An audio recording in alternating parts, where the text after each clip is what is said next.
Welcome back to Career Post. Today we will see about Post Office Regulations 2024 that has been released on 16/12/2024 అన్నమాట. ఈ post office regulations 2024 అనేటువంటివి చాలా changes అనేటువంటి తీసుకురావడం జరిగింది. ఒక ఫస్ట్ వీడియో అయితే మీకు హైలైట్స్ గురించి చేస్తున్నాను.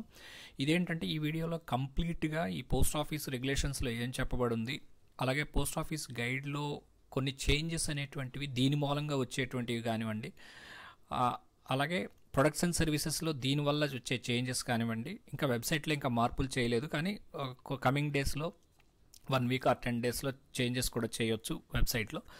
సో అవన్నీ కూడా మనము ఈ వీడియోలో కంప్లీట్గా ఈ పోస్ట్ ఆఫీస్ రెగ్యులేషన్స్ ఏంటి అనేది చూస్తాము. ఎవరైతే డిపార్ట్మెంట్లో ఉంటారో వాళ్ళకి ఇది చాలా అవసరము. అదే కనుక ఎగ్జామ్స్ రాసే వాళ్ళకైతే ఇంకా మరీ ముఖ్యం అనమాట. కాబట్టి 1 by 1 చూద్దామండి. Stay tune. ఫస్ట్ ఈ రెగ్యులేషన్స్ అనేవి 16th December 2024 నుంచి అమలు జరుగుతున్నాయి. ఇందులో మనకి పర్టికులర్గా ఈ పోస్ట్ ఆఫీస్ యాక్ట్ బేస్ చేసుకొని దీనికి సంబంధించినటువంటి రెగ్యులేషన్స్ని ఇవ్వడం జరిగిందనమాట 16/12/2024. అందులో భాగంగా మనకి ఫస్ట్ చేంజెస్ ఏమొచ్చాయంటే కనుక మనం పోస్ట్ ఆఫీస్ గైడ్లో క్లాస్ 5లో చదువుతాం బిజినెస్ అవర్స్ అని చెప్పేసి, ఆ బిజినెస్ అవర్స్లో కూడా చేంజెస్ తీసుకురావడం జరిగింది. ఆ హాలిడేస్ ఇవన్నీ కూడా చూస్తే ఇక్కడ మనకి రెఫరెన్సెస్ అండ్ ఎంక్వైరీస్ కనుక అయితే కనుక and during the entire working hours అనేటువంటిది ఆఫీస్లో ఆ బిజినెస్ అవర్స్లో చేయాల్సి ఉంటుందనేది చూసాము. అక్కడ కూడా అదే ఉంటుంది. కానీ 6 అవర్స్ అనేటువంటి వచ్చారనమాట. ఇది కౌంటర్ అవర్స్ స్టార్టింగ్ నుంచి counter hours for booking and items, posting of items, premium collection of insurance అంటే పిఎల్ఐ ఆర్పిఎల్ఐ, అలాగే మనీ రెమిటెన్సెస్, ఈ money order, Indian postal orders ఇవన్నీ కూడా 6 అవర్స్ పాటు చేయాలి. సేవింగ్స్ బ్యాంక్లో 6 అవర్స్ పాటు చేయాలని చెప్పేసి చెప్తున్నారనమాట. ఇవి బిజినెస్ అవర్స్ సంబంధించి. బ్రాంచ్ పోస్ట్ ఆఫీసెస్ 5 అవర్స్ పాటు మ్యాక్సిమం పీరియడ్ 5 అవర్స్ పాటు ఇన్ డేలో ఓపెన్ చేసి పెడతారని చెప్తున్నారు. అది చేంజ్ లేదు. The circle head, regional head and divisional head are empowered to specify the period of each post offices under their jurisdiction during which business is transacted with the public or customer and the time at which the items will be delivered, dispatched, keeping in view the maximum working hours, business hours, local convenience and arrival departure timings of the items and working hours of the post office counters. అంటే ఇక్కడ మనకు అంతకుముందు head of the circle class 5 ప్రకారం post office గైడ్లో మనకి ఈ యొక్క post office working hours అనేటువంటి decide చేస్తారని చూసాము. అయితే ఇక్కడ మనకి అది డీజీ పోస్ట్ ఏమో 8:30 వరకు ఎక్స్టెండ్ చేస్తారని చూసాం పిఓ గైడ్లో. దాన్ని ఇప్పుడు మార్చడం జరిగిందనమాట. అది మొత్తం అంతా కూడా డీజీ పోస్ట్కి ఏం కాకుండా డైరెక్ట్గా circle head, regional head, divisional head వీళ్ళకి ఆ పోస్ట్ ఆఫీసెస్ తమ జ్యూరిస్డిక్షన్లో ఉన్నటువంటి పోస్ట్ ఆఫీసెస్ సంబంధించి ట్రాన్సాక్షన్ అవర్స్ ఇవన్నీ కూడా ఫిక్స్ చేయడానికి పర్మిషన్ ఉందన్నమాట, ఆథరైజ్ చేశారు.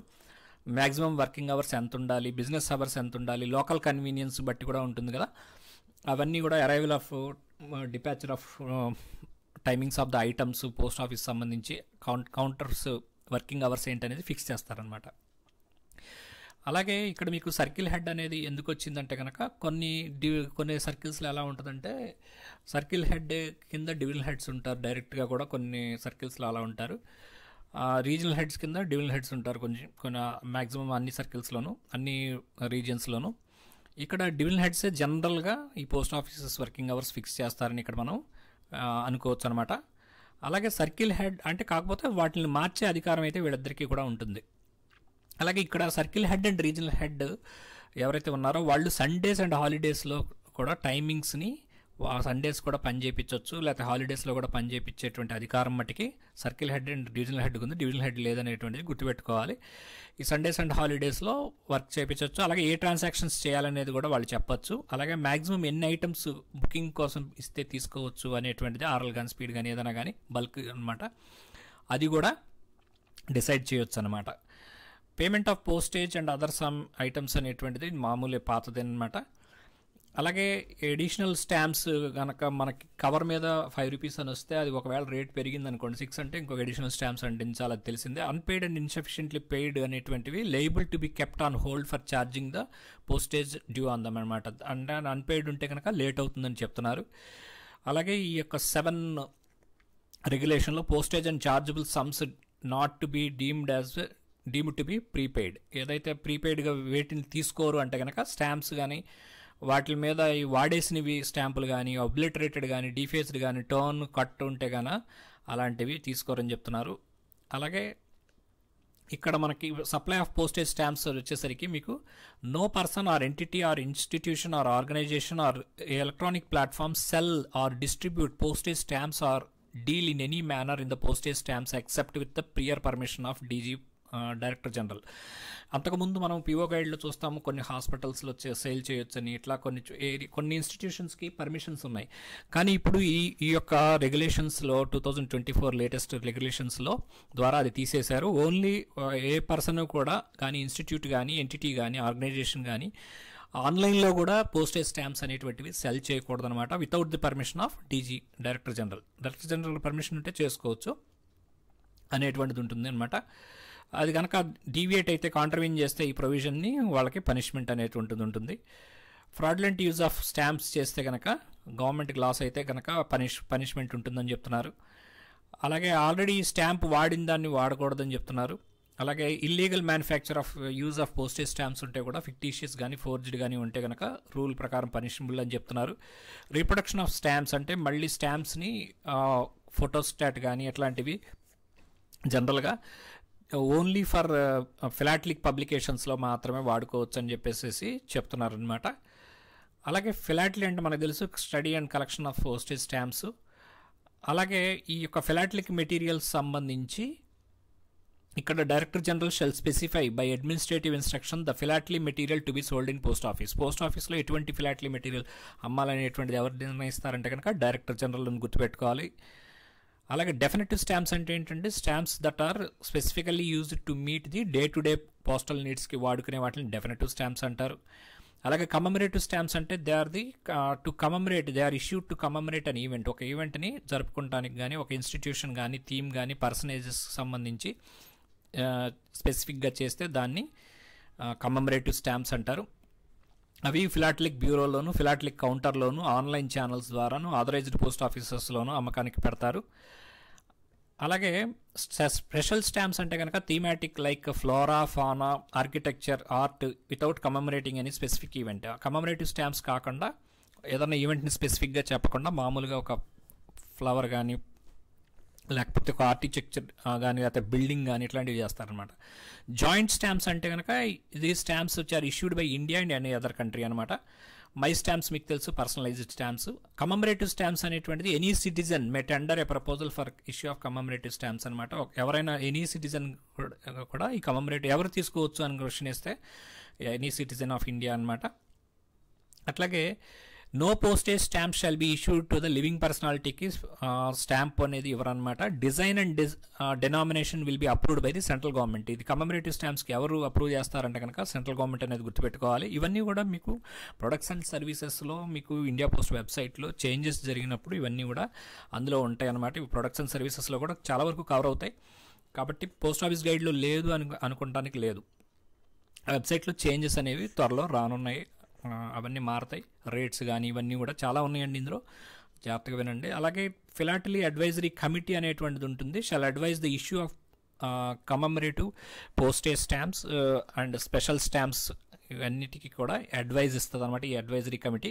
ఈ అడ్వైజరీ కమిటీకి ఎక్స్ అఫీషియో చైర్పర్సన్గా ఎవరుంటారు? ఫిలాటలీకి అడ్వైజరీ కమిటీకి మినిస్టర్ ఆఫ్ కమ్యూనికేషన్స్ ఉంటారనమాట. ఆయన ఇంకా కొంతమందిని నాన్ అఫీషియల్ మెంబర్స్ని నామినేట్ చేస్తారు. వాళ్ళు ఏ కమమరేటివ్ స్టాంప్స్ని రిలీజ్ చేయాలి, వేటికి అప్రూవల్స్ ఇవ్వాలి, కమమరేటివ్ స్టాంప్స్ ప్రింట్ చేయడానికి, ఇవన్నిటికీ కూడా అది డిసిషన్ అడ్వైజ్ ఇస్తుంది అనమాట. Manner of affixing postage stamp జనరల్గా ఇది మనం పిఓ గైడ్లో కూడా చూస్తాము.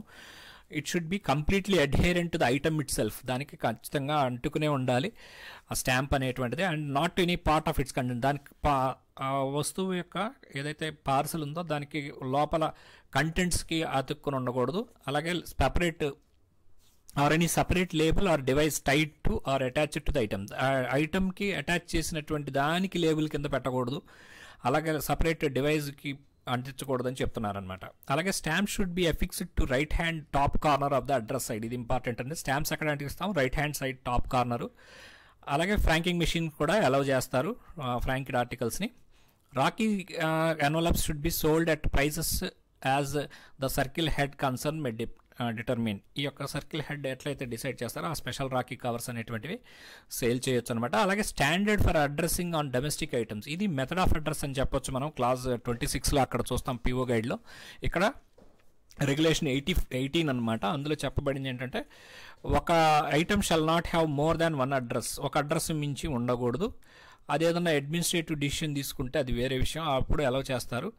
ఇక్కడ అడ్రస్ ఎలా రాయాలంటే నేము, కేర్ ఆఫ్ అడ్రస్, లేకపోతే son of, wife of, husband of, mobile number అనేటువంటిది ఆప్షనల్, హౌస్, బిల్డింగ్, అపార్ట్మెంటు ఇది ఇంపార్టెంట్ అండి, ఇది గుర్తుపెట్టుకోవాలి. స్ట్రీటు, రోడ్డు, లేను, land mark, area, village, town, post office, district, state, pin code ఇది గుర్తుపెట్టుకోవాలి. ఇది సీక్వెన్స్ అనమాట. అలాగే address of the address shawl be return on the centre of the front side, front సైడ్లో సెంటర్లో అడ్రస్ రాయాల్సి ఉంటుంది. అట్లాగే ఇది కనుక ఉంటే కనుక సెంటర్లో మనము జనరల్గా ఇక్కడ సెంటర్లో రాస్తారు అడ్రస్, ఇక్కడ లాస్ట్లో పిన్ కోడ్ అనేటువంటిది పడుతుంది. ఇక్కడ ఈ ఏరియాలో సెండర్స్ అడ్రస్ అనేటువంటిది పడుతుంది, ఈ ఏరియాలో స్టాంప్స్ అంటిస్తారు. ఇక్కడ జనరల్గా ఈ యొక్క ఫ్రాంకింగ్ మెషిన్ లోగో కానీ ఇట్లాంటివి అదే కంపెనీ కానీ పంపిస్తే కనుక అటువంటివన్నీ కూడా అడ్వర్టైజ్మెంట్లు కానీ ఇవన్నీ కూడా ఇక్కడ అంటించడం జరుగుతుంది. అలాగే ఇక్కడ మీకు టు అడ్రస్, టు అని, ఫ్రమ్ అనేటువంటిది రాయాల్సిందని చెప్తున్నారు. బ్లాంక్ స్పేస్ ఇది ఇంపార్టెంట్ అండి, ఇప్పుడు ఇక్కడ వచ్చేవన్నీ కూడా రిపీట్ అవుతుంటాయి. Blank space of minimum 15 mm shall be kept from the left, bottom and right side of the envelope, and the address block of the addresses shall have minimum gap of 40 mm from the top. ఇక్కడ నుంచి పైనుంచి ఇప్పుడు ఇదివరకు మనం 3 cm అని చదువుకున్నాం, ఇప్పుడు 40 mm అంటే 4 cm అని 40 mm అనేటువంటిది గుర్తుపెట్టుకోవాలి. పైనుంచి 40 mm గ్యాప్ అనేటువంటిది ఉండాలి అడ్రస్ రాయడానికి. అడ్రస్ బ్లాక్ ఆఫ్ అడ్రస్కి 40 mm గ్యాప్ ఉండాలి. అలాగే 15 mm అనేటువంటిది ఎడం వైపు నుంచి, కుడివైపు నుంచి, అలాగే కింద నుంచి కూడా కనీసం 15 mm అనేటువంటిది గ్యాప్ ఉండాలన్నమాట. అంటే ఇక్కడ ఇది 15 mm అనేటువంటి, ఇది 15 ఉండాలి, ఇది 15 ఉండాలి, ఇది 15 ఉండాలి. ఓకే, తర్వాత stamps and ఫ్రాంకింగ్ impressions shall be affixed in the maximum area of 74 mm on the upper right corner. ఈ అప్పర్ రైట్ కార్నర్లో ఇక్కడే స్టాంపులు కానీ లేకపోతే ఫ్రాంకింగ్ ఇంప్రెషన్స్ కానీ ఇవన్నీ కూడా ఇక్కడ రైట్ సైడ్ 74 mm సైజులో ఈ దీనిలో చేసుకోవాలన్నమాట, ఆ ఏరియాలో వేసుకోవాలి. The address and address should be positioned parallel to the length of the envelope. అంటే ఈ లైన్లోనే ఇట్లాగే రాసుకుంటూ వెళ్ళాలి, వంకర్ టెంకర్గా రాయొద్దని చెప్తాం. అలాగే zone of 10 mm around the address block should be free from any printing or writing. ఒక 10 mm అనేటువంటిది అరౌండ్ ద అడ్రస్ బ్లాక్. ఇది అడ్రస్ బ్లాక్ అనుకోండి, ఈ అడ్రస్ బ్లాక్ చుట్టూతో ఒక 10 mm అంటే ఇలా దీన్ని ఖాళీగా అట్టి పెట్టాలని చెప్తున్నారు. అలాగే non address information such as senders code, serial or account numbers or other information are not to be generally included in the address and it should be printed above the first line but never below the last line of the address. ఒకవేళ ఈ non address information అని కొన్ని ఉంటాయి, sender code అంటాడు, ఏదో bank number అనో లేకపోతే ఇంకొక సీరియల్ నెంబర్ అనో, సెండర్స్ కోడ్ అనో, అకౌంట్ నెంబరో, ఇవన్నీ కూడా ఇన్ఫర్మేషన్ ఇస్తుంటారు. అవి ఎక్కడ ఇవ్వాలి అంటే కనుక నాన్ అడ్రస్ ఇన్ఫర్మేషన్ అంతా printed above the first line. ఈ ఫస్ట్ లైన్ ఏదైతే ఉంటుందో ఇక్కడ మొదట పేరు రాస్తారు కదా, దానిపైన ప్రింట్ చేసుకోవచ్చు లైట్గా, ఆ కింద మటుకు చేయకూడదు అనేది క్లియర్గా చెప్తున్నారు. అట్లాగే the spacing between the address lines shall be uniform and be more than 1 mm and less than 5 mm.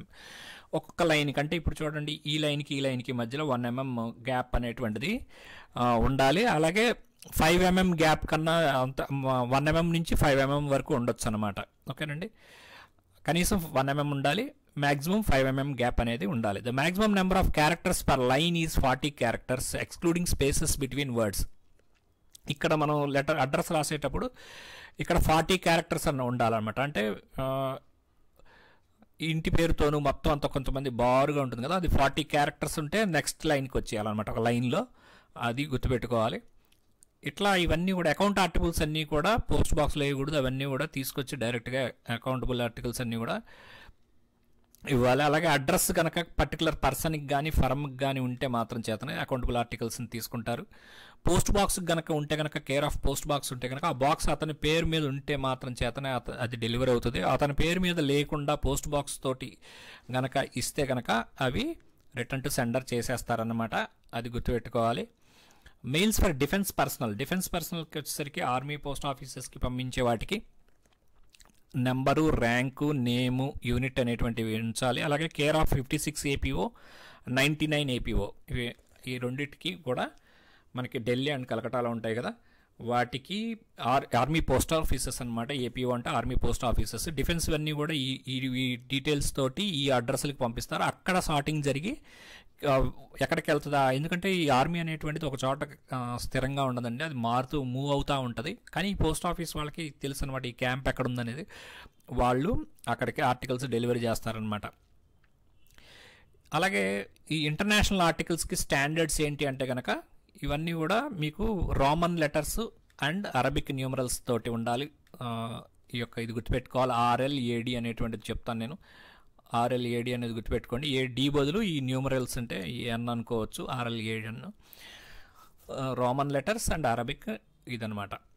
అలాగే place and destination of the country ఇవన్నీ కూడా క్యాపిటల్ లెటర్స్లో రాయాలి. డెస్టినేషన్ కంట్రీ ఇక్కడ మీకు చూస్తే అడ్రస్ ఎలా రాయాలంటే name, mobile number optional, building, street ఉంటుంది, post box, post office, city, administrative areas, regional level and post code or zip code అంటారు, కంట్రీ, టెరిటరీ ఇట్లా రాస్తారన్నమాట. వాళ్ళకి పోస్ట్ కోడ్ పైనే వస్తుంది, కంట్రీ లాస్ట్లో వస్తుంది. ఇది గుర్తుపెట్టుకోవాలి సీక్వెన్స్. ఈ రెండు ఇంపార్టెంట్ అండి. ఆ అడ్రస్ లైనింగ్ ఎట్లా ఉండాలనేది. అలాగే రైట్ సైడ్ రాయాలి. అడ్రస్ ఆఫ్ ద అడ్రస్సీ అనేటువంటిది రైట్ సైడ్న ఫ్రంట్ సైడ్ రాయాల్సి ఉంటుంది. అలాగే సెండర్స్ అడ్రస్ అనేటువంటిది lower left of the front of the envelope. మామూలుగానే నార్మల్ ఏదైనా ఇండియా అయినా ఫారెన్ అయినా కూడా ఈ లెఫ్ట్ సైడ్న సెండర్స్ అడ్రస్ అనేటువంటిది ఉంటుంది. ఇక్కడ రైట్ సైడ్న టు అడ్రస్ అనేది ఉంటుంది. ఫ్రమ్ టు అనేటువంటిది రాయాలి. సేమ్ అండి, ఇందాక మనం చూసినట్టుగా blank space 15 mm shall be kept from left, bottom, right ఇవన్నీ కూడా ఇంటర్నేషనల్కి ఏమున్నాయో అవన్నీ కూడా సేమ్ అనమాట. 10 mm జోన్ ఫ్రీగా ఉండాలనేది, 1 mm to 5 mm అనేటువంటిది address line to line gap అనేటువంటిది. ఏదన్నా నాన్ అడ్రస్ ఇన్ఫర్మేషన్ ఉంటే ఫస్ట్ లైన్లో రాయాలనేది, లాస్ట్ లైన్లో అసలు రాయకూడదు అనేది, క్యారెక్టరిస్టిక్స్ 40 క్యారెక్టర్స్ మించి ఉండకూడదు, స్పేసెస్ కాకుండా అని చెప్పేసి ఇవన్నీ కూడా దీనికి కూడా వర్తిస్తాయి అనమాట. సేమ్ ఇండియన్ అడ్రస్కి ఫారిన్ అడ్రస్కి అదే వర్తిస్తాయి. కానీ డిఫరెన్స్ అనేది ఇది జిప్ కోడ్ దీంట్లో ఉంటుందన్నమాట. మీరు అది గుర్తుపెట్టుకోవాలి.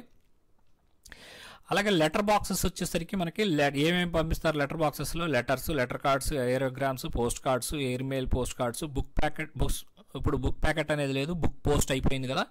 Small packets, printed papers, literature for blind ఇవన్నీ కూడా అంటే 8 కేటగిరీస్ ఆఫ్ మెయిల్స్ ఉన్నాయన్నమాట. ఇప్పుడు ఇదివరకు 10 ఉండేవి, ఇప్పుడు 8 కేటగిరీస్కి వచ్చేసింది.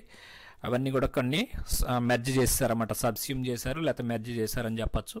Registered news paper items, periodical post items, franked items shall not be posted in the letter boxes. చాలా ఇంపార్టెంట్ క్వశ్చన్ అవుతుందండి ఇది.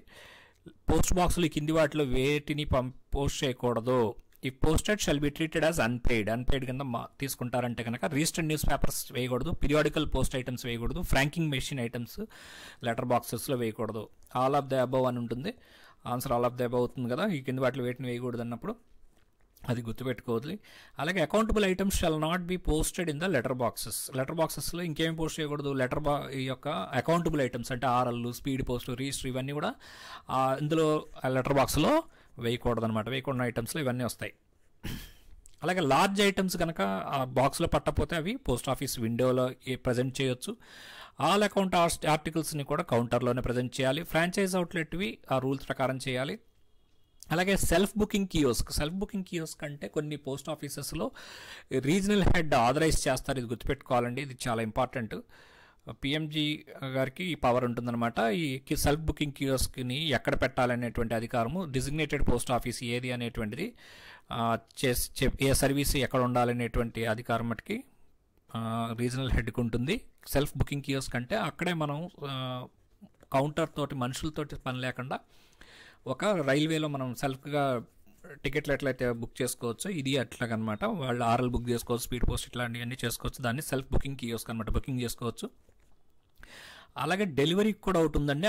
అది ఎవరికి పవర్ ఉందో కూడా చూద్దాం తర్వాత. ఈ వెబ్ మొబైల్ అప్లికేషన్స్ అనేటువంటివి కూడా అడ్మినిస్ట్రేటివ్ ఇన్స్ట్రక్షన్స్ ప్రకారం ఉంటాయి అంటారు. ఇక్కడ మనం గుర్తుపెట్టుకోవాల్సింది ఏంటంటే ఈ రెగ్యులేషన్స్ అనేవి ఉన్నాయి. ఈ రెగ్యులేషన్స్కి సంబంధించి పోస్ట్ ఆఫీస్ ఆర్డర్స్ అని సపరేట్గా మనకి ఎస్బీ ఆర్డర్స్ ఎట్లయితే 1, 2, 3, 4 అట్లా వస్తాయో, ఈ పోస్ట్ ఆఫీస్ సంబంధించి ఈ రెగ్యులేషన్స్ మీద కొన్ని ఇట్లా వదిలేశారు చూడండి. ఇప్పుడు ఇందులో రాస్తున్నారు, the authorized web portal or mobile application may be used for posting of items as may be specified by the administrative instructions from time to time.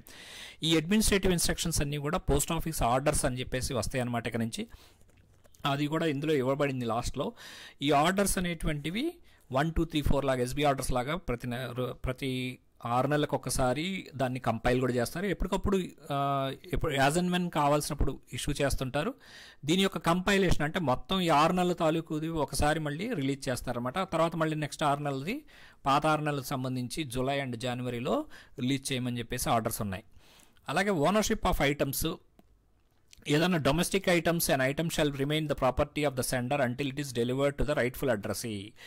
ఒకవేళ ఒక ఆర్టికల్ ఒక ఏ నుంచి బీకి వెళ్ళింది, బీలో ఇంకా డెలివర్ కాలేదనుకుంటే అప్పటిదాకా ఆ ఓనర్షిప్ ఎవరిది అంటే డెలివర్ కానంతసేపు ఆ ఓనర్షిప్ సెండర్ది అనమాట, ఏదవుతుంది అనేటువంటిది గుర్తుపెట్టుకోవాలి. ఇది ఇంటర్నేషనల్ ఐటమ్స్ కూడా ఇది వర్తిస్తుంది అనమాట. అందుకనే మనకి రికాల్ సర్వీసెస్ అనేటువంటివి అలౌ చేసేది అందుకనమాట. డెలివరీ కాకముందు అతను సెండర్ ఎవరైతే ఉన్నారో అతనిదే అవుతుంది కాబట్టి అతను రికాల్ చేసుకోవచ్చు. ప్రొహిబిషన్ ఆఫ్ డొమెస్టిక్ ఐటమ్స్ చూస్తే ఎక్స్ప్లోజివ్, డేంజరస్, ఫిల్తీ, నాక్షియస్ ఇట్లాంటివన్నీ కూడా అలౌ చేయరు. ఇంజూర్ చేసేవి అలౌ చేయరు. టికెట్ టు ప్రపోజల్ అడ్వర్టైజ్మెంట్ మనం పీఓ గైడ్లో చదువుకున్నట్టే లాటరీ అలౌ చేయరు. కానీ government lottery, state government or central government lottery అయితే ఈ ప్రొహిబిటెడ్ ఐటమ్స్లోకి రాదనమాట. అలాగే any indecent, immoral, printing, painting ఇట్లాంటివి అలౌ చేయరు. అట్లాగే రిమార్క్స్, వర్డ్స్, డిజైన్స్ ఇండీసెంట్ ఉంటే అవి అలౌ చేయరు అనమాట. ప్రిజుడిషియల్ to the maintenance of law and order కనుక ఉంటే కనుక ఐటమ్ ప్రస్తుతం ఉన్నటువంటి లాకి వ్యతిరేకంగా ఏదన్నా వస్తువు అంటే మద్య నిషేధం ఉంది, ఏదో బాటిల్ పంపిస్తున్నాడు పోస్ట్లో అంటే అది కూడా అలౌ చేయరనమాట. ఎగ్జాంపుల్గా pictorial representation of person who is proclaimed offender, ఎవరైతే అఫెండర్గా నిర్ణయింపబడతారో అతని యొక్క ఫోటోలు పంపించకూడదు అనమాట. అలాగే స్టాంప్స్కి మిస్టేక్ అయ్యేటువంటివి అంటే స్టాంప్స్ లాగా అనిపిస్తాయి కానీ అవి కాదు, ఫిక్టీషియస్వి అట్లాంటివి ఉన్నాయి కూడా అలౌ చేయరు. నార్కోటిక్స్, సైకోట్రోపిక్ సబ్స్టెన్సెస్ని అలౌ చేయరనమాట. ఇంటర్నేషనల్ నార్కోటిక్స్ కంట్రోల్ బోర్డుకి అనుగుణంగా ఉండాలి. Counterfeit and pirated items, piracy క్యాసెట్లు, వీడియోలు ఇట్లాంటివి అలౌ చేయరు. అలాగే కౌంటర్ఫీట్ అంటే నకిలీవి అనమాట, అవి కూడా అలౌ చేయరు. నేచర్ ఆఫ్ ప్యాకింగ్ వల్ల డేంజర్ కానీ సాయిల్కి అక్కడ ఉన్నటువంటి నేలకు కానీ అంటే ఆ కంట్రీకి కానీ ఇబ్బంది ఉంటే కనుక డ్యామేజ్ వల్ల ఆఫీస్ వాళ్ళకి కానీ ఎక్విప్మెంట్కి కానీ అట్లాంటివి కూడా అలౌ చేయరు, ప్యాకింగ్ సరిగ్గా చేయాలని చెప్తున్నారు. అలాగే dangerous goods, narcotics, psycho substances, prohibited drugs, ఈ ఇంటర్నేషనల్ ఎయిర్ ట్రాన్స్పోర్ట్ అసోసియేషన్ కానీ, ఇంటర్నేషనల్ సివిల్ ఏవియేషన్ ఆర్గనైజేషన్ కానీ, వైల్డ్ లైఫ్ డిపార్ట్మెంట్ కానీ డ్రగ్ అండ్ కాస్మెటిక్ యాక్ట్ ప్రకారం అనుగుణంగా ఉండాలని చెప్పేసి చెప్తున్నారండి. అలాగే బ్యాటరీ ఐటమ్స్ ఏవైతే ఎయిర్ ద్వారా అలౌ చేయరో అలాంటివి కూడా పంపించకూడదని చెప్తున్నారు. అది వాటిని సర్ఫేస్ ద్వారానే బ్యాటరీలు కానీ బ్యాటరీ ఐటమ్స్ ఉండే ఐటమ్స్ని కానీ అట్లాంటివి సర్ఫేస్ మోడ్లోనే పంపించాలని చెప్తున్నారు. లైవ్ యానిమల్స్ని కూడా ప్రొహిబిట్ చేస్తున్నారు except otherwise permitted by regulations. ఏమన్నా రెగ్యులేషన్స్లో పర్మిట్ చేస్తే వాటిని తప్ప లైవ్ యానిమల్స్ కూడా ప్రొహిబిటెడే. Coins, bank notes, other valuable items except permitted through special process. ఏదైనా స్పెషల్ ప్రాసెస్ ద్వారా పర్మిట్ చేస్తే తప్ప కాయిన్స్, బ్యాంక్ నోట్స్, వాల్యుబుల్ ఐటమ్స్ని ప్రొహిబిటెడ్ అనమాట. Provision that orders can be in consonance with RBI guidelines. అలాగే foreign exchange management, export and import of currency అనేటువంటి రెగ్యులేషన్స్కి అనుగుణంగా ఉండాలి. అలాగే ఫెమా ఉంటుంది కదా, ఫారిన్ ఎక్స్చేంజ్ మేనేజ్మెంట్ యాక్ట్ 1999 ప్రకారము అనుగుణంగా ఉండాలి. అలాగే కరెన్సీ నోట్స్, బ్యాంక్ కాయిన్స్ ఇవన్నీ కూడా ఇన్సూర్డ్ ఐటమ్స్ కింద పంపించుకోవచ్చు. అదొక కండిషన్ ఉందన్నమాట. ఇన్సూర్డ్ అయితేనే పంపించాలి, ఇన్సూర్డ్ కాకుండా పంపించకూడదు. అలాగే other items import, circulation prohibit చేసినవి కానీ కరస్పాండెన్స్, పర్సనల్ కరస్పాండెన్స్ ఉన్నాయి కానీ అట్లాంటివి. అలాగే exchange between persons other than the sender and address ఈ సెండర్ ఉన్న వాళ్ళకి కాకుండా వేరే వాళ్ళ కరస్పాండెన్స్ని ప్రొహిబిట్ చేస్తారన్నమాట, అలాంటివి పంపించకూడదు. అలాగే ఎనీథింగ్ ఇంటర్నేషనల్ పోస్టల్ సర్వీసెస్ ద్వారా యూపీయూ కనుక ప్రొహిబిట్ చేస్తే అవన్నీ కూడా ప్రొహిబిటెడ్ అని చెప్తున్నారు. అలాగే సెంట్రల్ గవర్నమెంట్ ప్రోహిబిట్ చేసినవి కూడా ప్రోహిబిట్ చేస్తారంటున్నారు. ఇంటర్నేషనల్ రెగ్యులేషన్స్ కూడా సేమ్ అనమాట. ఈ కండిషన్స్కి రెగ్యులేట్ అయి ఉండాలి. అలాగే రెగ్యులేషన్ 25 ఆన్ ఇంటర్నేషనల్ ఐటమ్స్కి కూడా ఉంటుంది. లైవ్ యానిమల్స్ అనేటువంటివి ఉండకూడదు. అండ్ షెల్ బి కొన్నిటికి అలౌ చేస్తారు. ఏంటవి అంటే కనుక లెటర్ పోస్ట్ ఐటమ్స్లో అదర్ దాన్ ఇన్సూర్డ్ ఐటమ్స్ ఉంటే కనుక దానిలో bees, leeches, silk worms, parasites, destroyers of noxious insects అంటే ఇబ్బందికరమైన ఇన్సెక్ట్స్ ఉంటాయి కదా, అవి వాటిల్ని చంపడానికి వాడేటువంటి వాటిల్ని పెట్టొచ్చు అనమాట. ఇవన్నీ కూడా అలౌ చేస్తారు. అలాగే పార్సల్స్లో లైవ్ యానిమల్స్ని which conveyance by post is authorised by postal regulations ఉంటే కనుక ఆ కంట్రీ కానీ మన కంట్రీ కానీ అలౌ చేస్తే అవి పార్సల్స్ ద్వారా అలౌ చేయొచ్చు అనమాట. అలాగే ప్రెషియస్ మెటల్స్ ఉంటాయి, gold, silver, platinum and other precious metals. అలాగే ప్రెషియస్ స్టోన్స్, డైమండ్స్, ప్రెషియస్ ఇంకా అలాగే జ్యువెలరీ ఇవన్నిటిని కూడా, అలాగే coins, bank notes, currency notes, securities of any type కానీ, చెక్స్, ట్రావెలర్స్ చెక్ కానీ, బేరర్ చెక్ కానీ ఇవన్నీ కూడా ఖచ్చితంగా అన్ఇన్షూర్డ్లో పంపకూడదు. ఓన్లీ ఇన్షూర్డ్లో మాత్రమే లెటర్ పోస్ట్ ఐటెంలో పంపించుకోవచ్చు అనమాట. అన్ఇన్షూర్డ్గా పంపించకూడదు. ఇన్సూరెన్స్ కంపల్సరీ అనేది చెప్తున్నారనమాట. అలాగే items for blind prohibited in certain cases. కొన్ని బ్లైండ్ వాళ్ళకి పంపించడానికి లేదేంటంటే shall not bear any inscription or contain any item of correspondence. జనరల్గా మనిషి కనపడే వాళ్ళకి ఉండేటువంటి కరస్పాండెన్స్ అయితే వీళ్ళ దాంట్లో ఉండకూడదు. అలాగే పోస్టేజ్ స్టాంప్ అనేటువంటిది ఏమి ఉండకూడదు, ప్రీపేమెంట్ కానీ ఉండకూడదు అనమాట. ఇవన్నీ కూడా అలౌ చేయరు. అలాగే ఇంకా మనం చూస్తే కనుక కస్టమ్స్ సంబంధించి అవన్నీ కూడా మామూలే. అట్లాగే డిస్పోజల్ ఆఫ్ ఇంటర్సెప్టెడ్ ఐటమ్స్ కనుక చూస్తే కనుక ఏమన్నా ఆపారనుకోండి, such official or officer shall inform the competent authority for directions to detain the item for the purpose of examination by concern law enforcement authority in accordance with the provisions of the regulations. దారిలో ఒక post ఆఫీస్కి item పంపించారు, అందులో suspect చేస్తున్నాం ఏదో prohibited item ఉందో ఏదైనా ఉందనుకుంటే కనుక అవి ఆపొచ్చు అనమాట. ఎనీథింగ్ ఇన్ రెస్పెక్ట్ అఫెన్స్ కనుక ఉంటే కనుక ఇస్ బీయింగ్ కమిటెడ్ అన్నట్టుగా తెలిస్తే ఆపొచ్చు.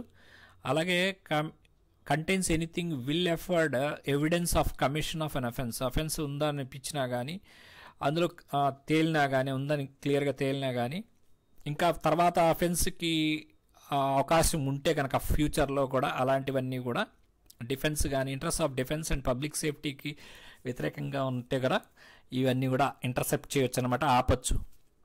అప్పుడు ఫర్దర్ డైరెక్షన్స్ నెక్స్ట్ ఆఫీసర్ని అడగాల్సి ఉంటుందన్నమాట. పోస్ట్ ఆఫీస్లో వస్తే suspicion that give rise to the examination it is substantiated the item may be detained for the purpose of evidence in criminal prosecution and destroyed or dealt with in such a manner as may be authorised in the orders of law of enforcing authorities. ఈ law enforcing authorities అంటే ఎవరు? Police ఇట్లా ఉంటారు కదా, customs వాళ్ళు.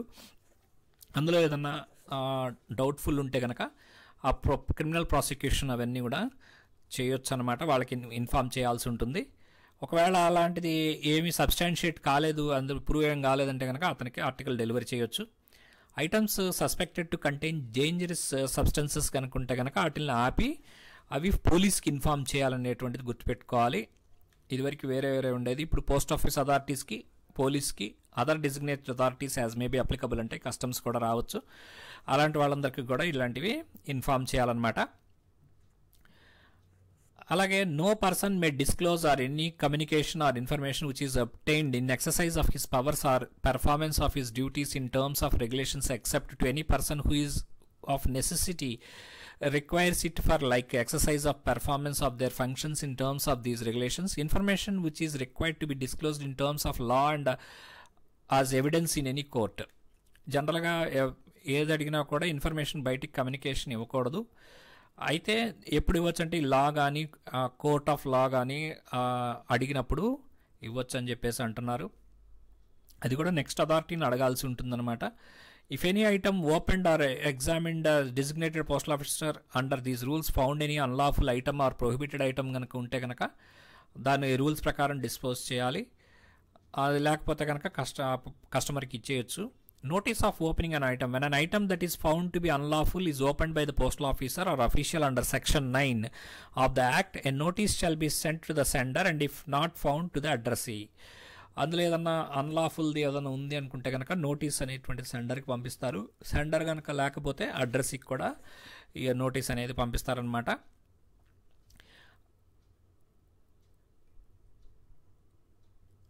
ఇక్కడ మనకి manner of delivery of items కనుక చూస్తే అకౌంటబుల్ ఐటమ్స్ అన్నీ కూడా ఆథరైజ్డ్ పర్సన్ కానీ అతనికి కానీ మనము ఇస్తాము. రిజిస్టర్, ఇన్సూరు, సిఓడి అయితే.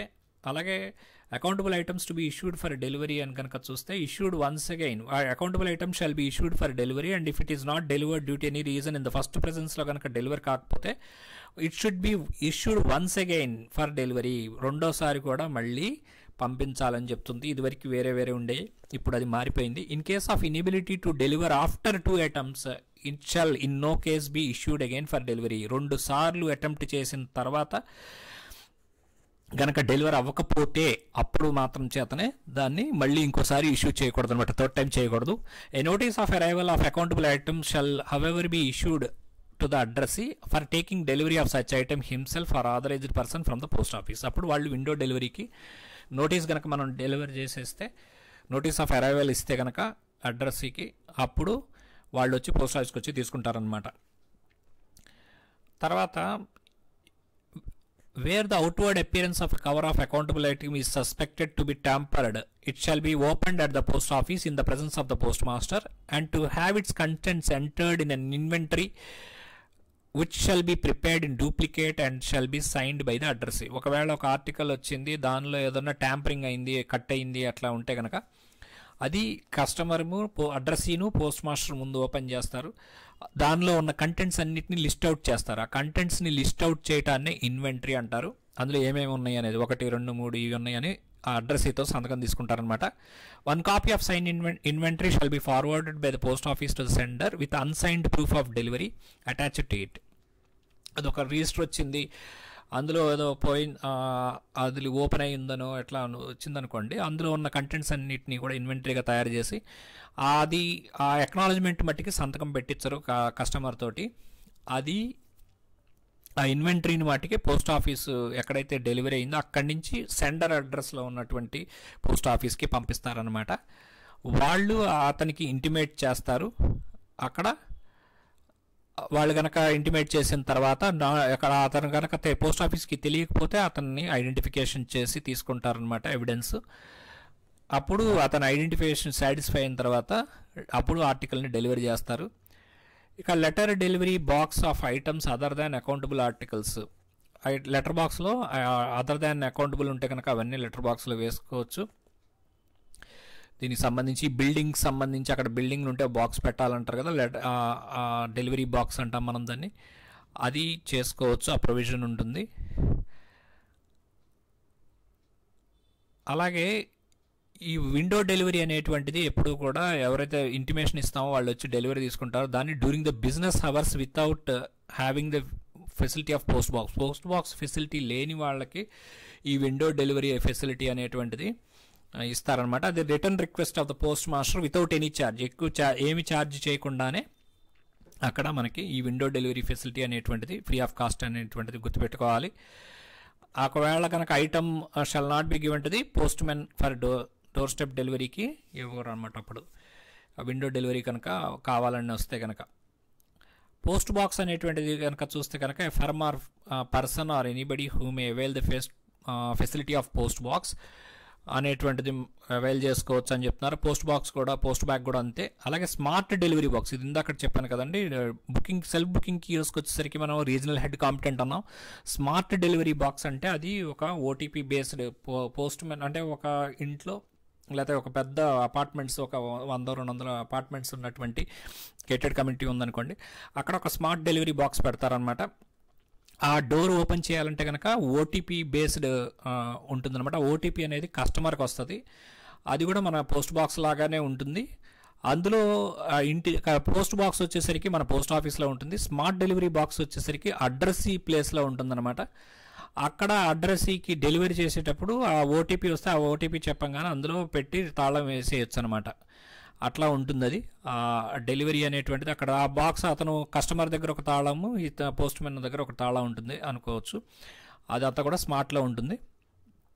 ఓకే, ఇక్కడ delivery to the public officers on India government service అని వస్తే కనుక నేమ్ అండ్ అఫీషియల్ డిజిగ్నేషన్తో వస్తే, లేకపోతే ఆ does not contain official designation కనుక లేకపోతే కనుక అతని పేరు మీద ఉంటే అతనికి ఇచ్చేయచ్చు. లేదా ఆన్ ఇండియా గవర్నమెంట్ సర్వీస్ అని కనుక వచ్చి అట్లా లేకుండా అతను both name and official designation ఉంటే కనుక అతనికి ఇవ్వచ్చు అనమాట. అలాగే special procedure for delivering it to items for the firms, ఎవరైతే ప్రొపరేటరు పార్ట్నర్స్ ఇలా ఉంటే వాళ్ళకి కూడా డెలివరీ చేయొచ్చు. అలాగే items address to deceased persons అనేవి జనరల్గా ఎవరైతే చనిపోతారో వాళ్ళకి సంబంధించి treated as if they are unclaimed కింద ట్రీట్ చేస్తారు. ఇది అన్క్లెయిమ్డ్ అనే మాట ఇంపార్టెంట్ అనమాట. ఎవరికి తీసుకోకపోతే ఏం చేయాలో అదే చేస్తారు. అలాగే డ్యామేజ్డ్ ఐటమ్ ఉంటే కనుక నోటీస్ పంపిస్తారు. 7 days ఫర్ డొమెస్టిక్ ఐటమ్ ఉంటే కనుక నోటీస్ 7 days లోపు వచ్చి అతను కస్టమర్కి పంపిస్తారు, డ్యామేజ్ అయింది వచ్చి తీసుకెళ్ళమని పోస్ట్ మాస్టర్. అదే ఇంటర్నేషనల్ ఐటమ్ అయితే కనుక 15 days నోటీస్ అనమాట, 15 days లోపు వచ్చి తీసుకెళ్లాలని చెప్పేసి ఉంటుంది. ఓపెన్ డెలివరీ చేస్తారు, ఇన్వెంటరీ చేస్తారు, సెండర్కి పంపిస్తారు కదా, అదంతా ప్రొసీజర్ జరుగుతుంది.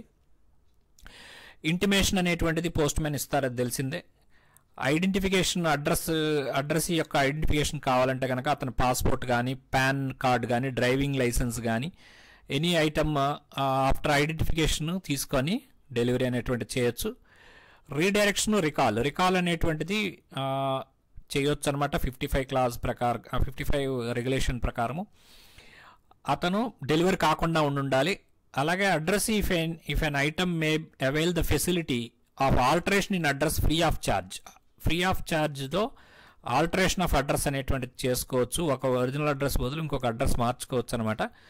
With in the delivery area అయితే కనుక ఫ్రీ ఆఫ్ ఛార్జ్, అదర్వైజ్ లేకపోతే కనుక పోస్టల్ ఫీజ్ అనేటువంటిది ఉంటుందన్నమాట, పే చేయాల్సి ఉంటుంది. Okay,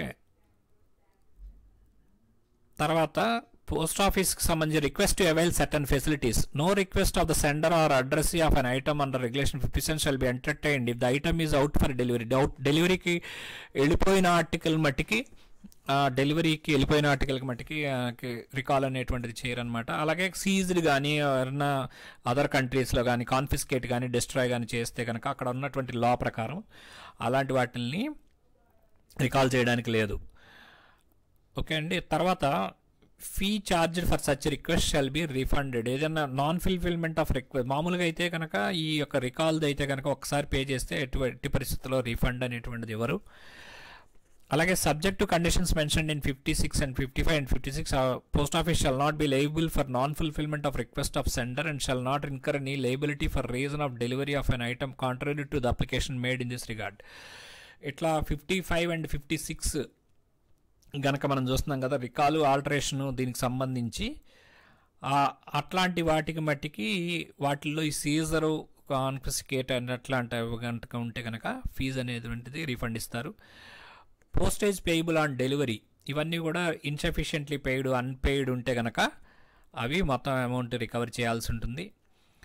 item received from foreign post postage shall not under any circumstances be charged by the post office other than the foreign post office through which it passes. ఇది చాలా important అండి. Unpaid అనేటువంటిది ఎప్పుడు కూడా foreign post office మాత్రమే వేస్తుంది.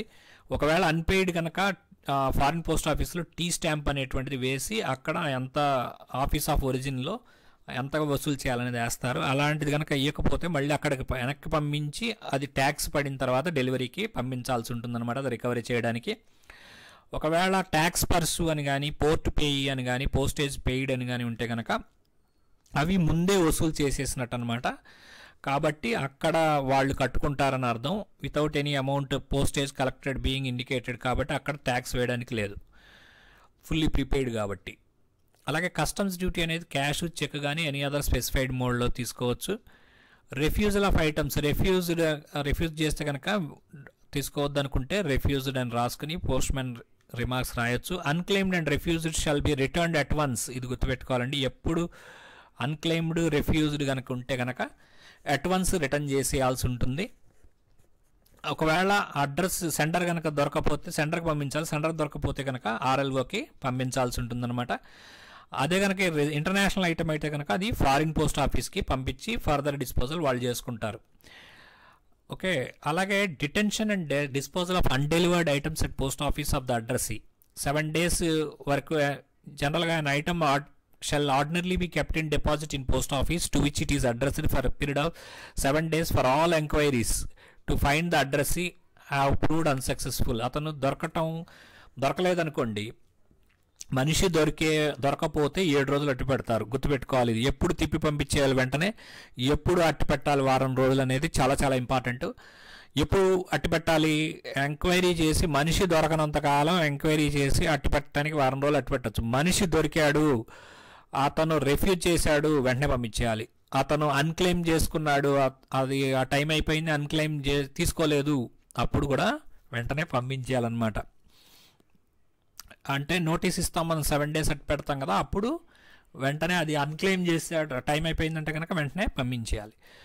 Undelivered items to be returned in certain cases. Undelivered refuse చేస్తే కనుక డెలివరీని తీసుకోవడానికి ఒమిట్ చేస్తున్నా కానీ నోటీస్ తీసుకోవడానికి అలాంటి వాటిని ఇమీడియట్గా పంపించేయాలి. అలాగే left address without intimation to the post office అలాంటివి పంపించేయాలి. అలాగే డెడ్ చనిపోతే కనుక no person to him item can be delivered అలాంటివన్నీ కూడా అవన్నీ రిటర్న్ చేయాల్సి ఉంటుందన్నమాట. అవి సెండర్కి పంపిస్తారు, వాళ్ళు కూడా సెండర్ కూడా లేకపోతే ఆర్ఎల్ఓకి పంపిస్తారు.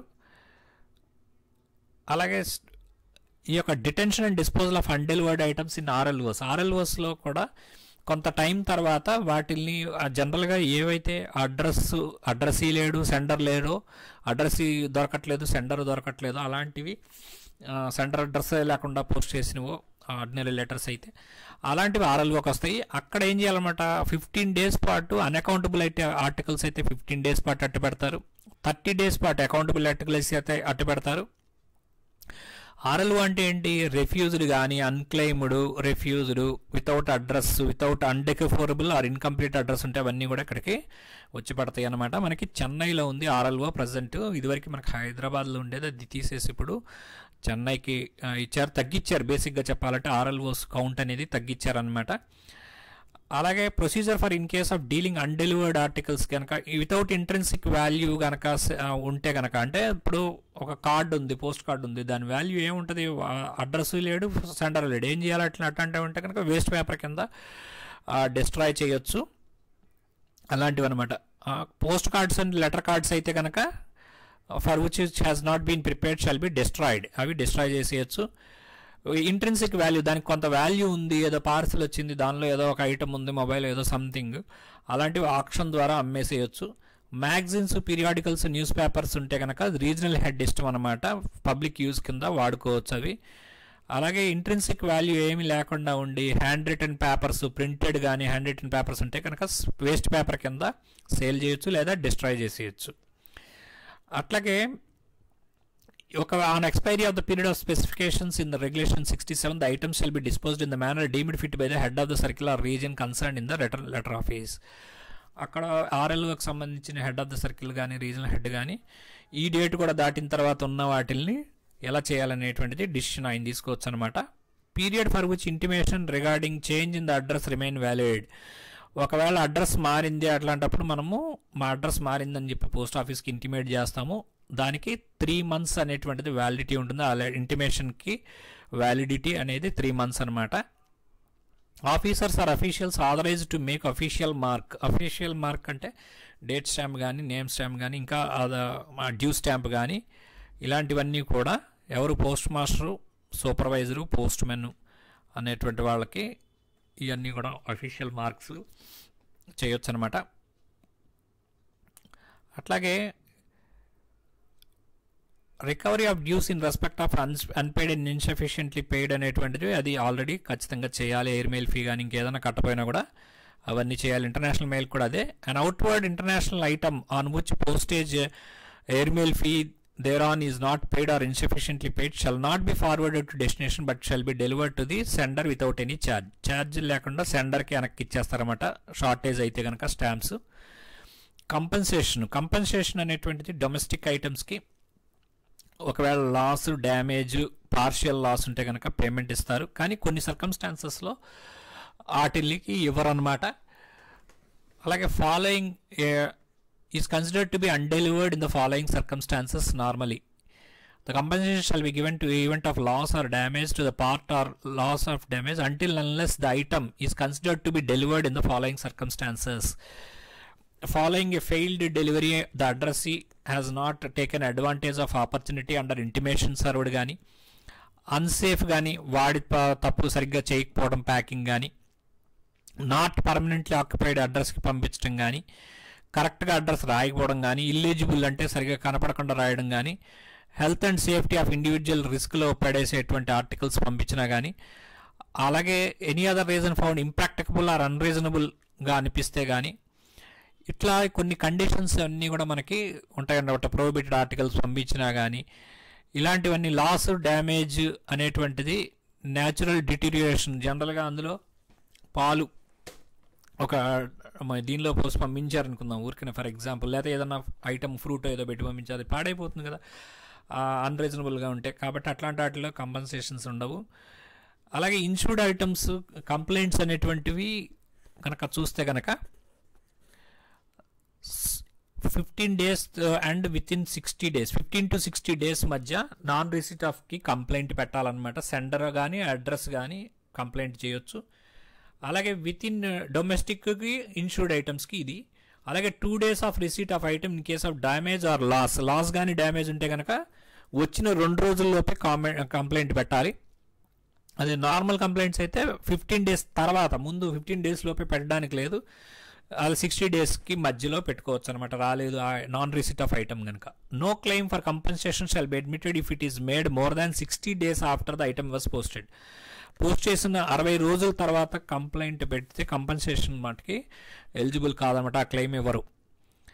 అలాగే item treated to be last అనేటువంటిది in the absence of final delivery status for the purpose of payment or compensation shall be 60 days from the date of booking or 30 days from the date of receipt of complaint, whichever is later.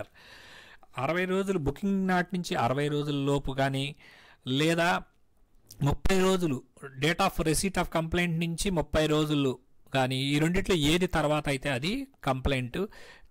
అప్పుడు ఐటమ్ని treated as lost కింద treat చేస్తారన్నమాట.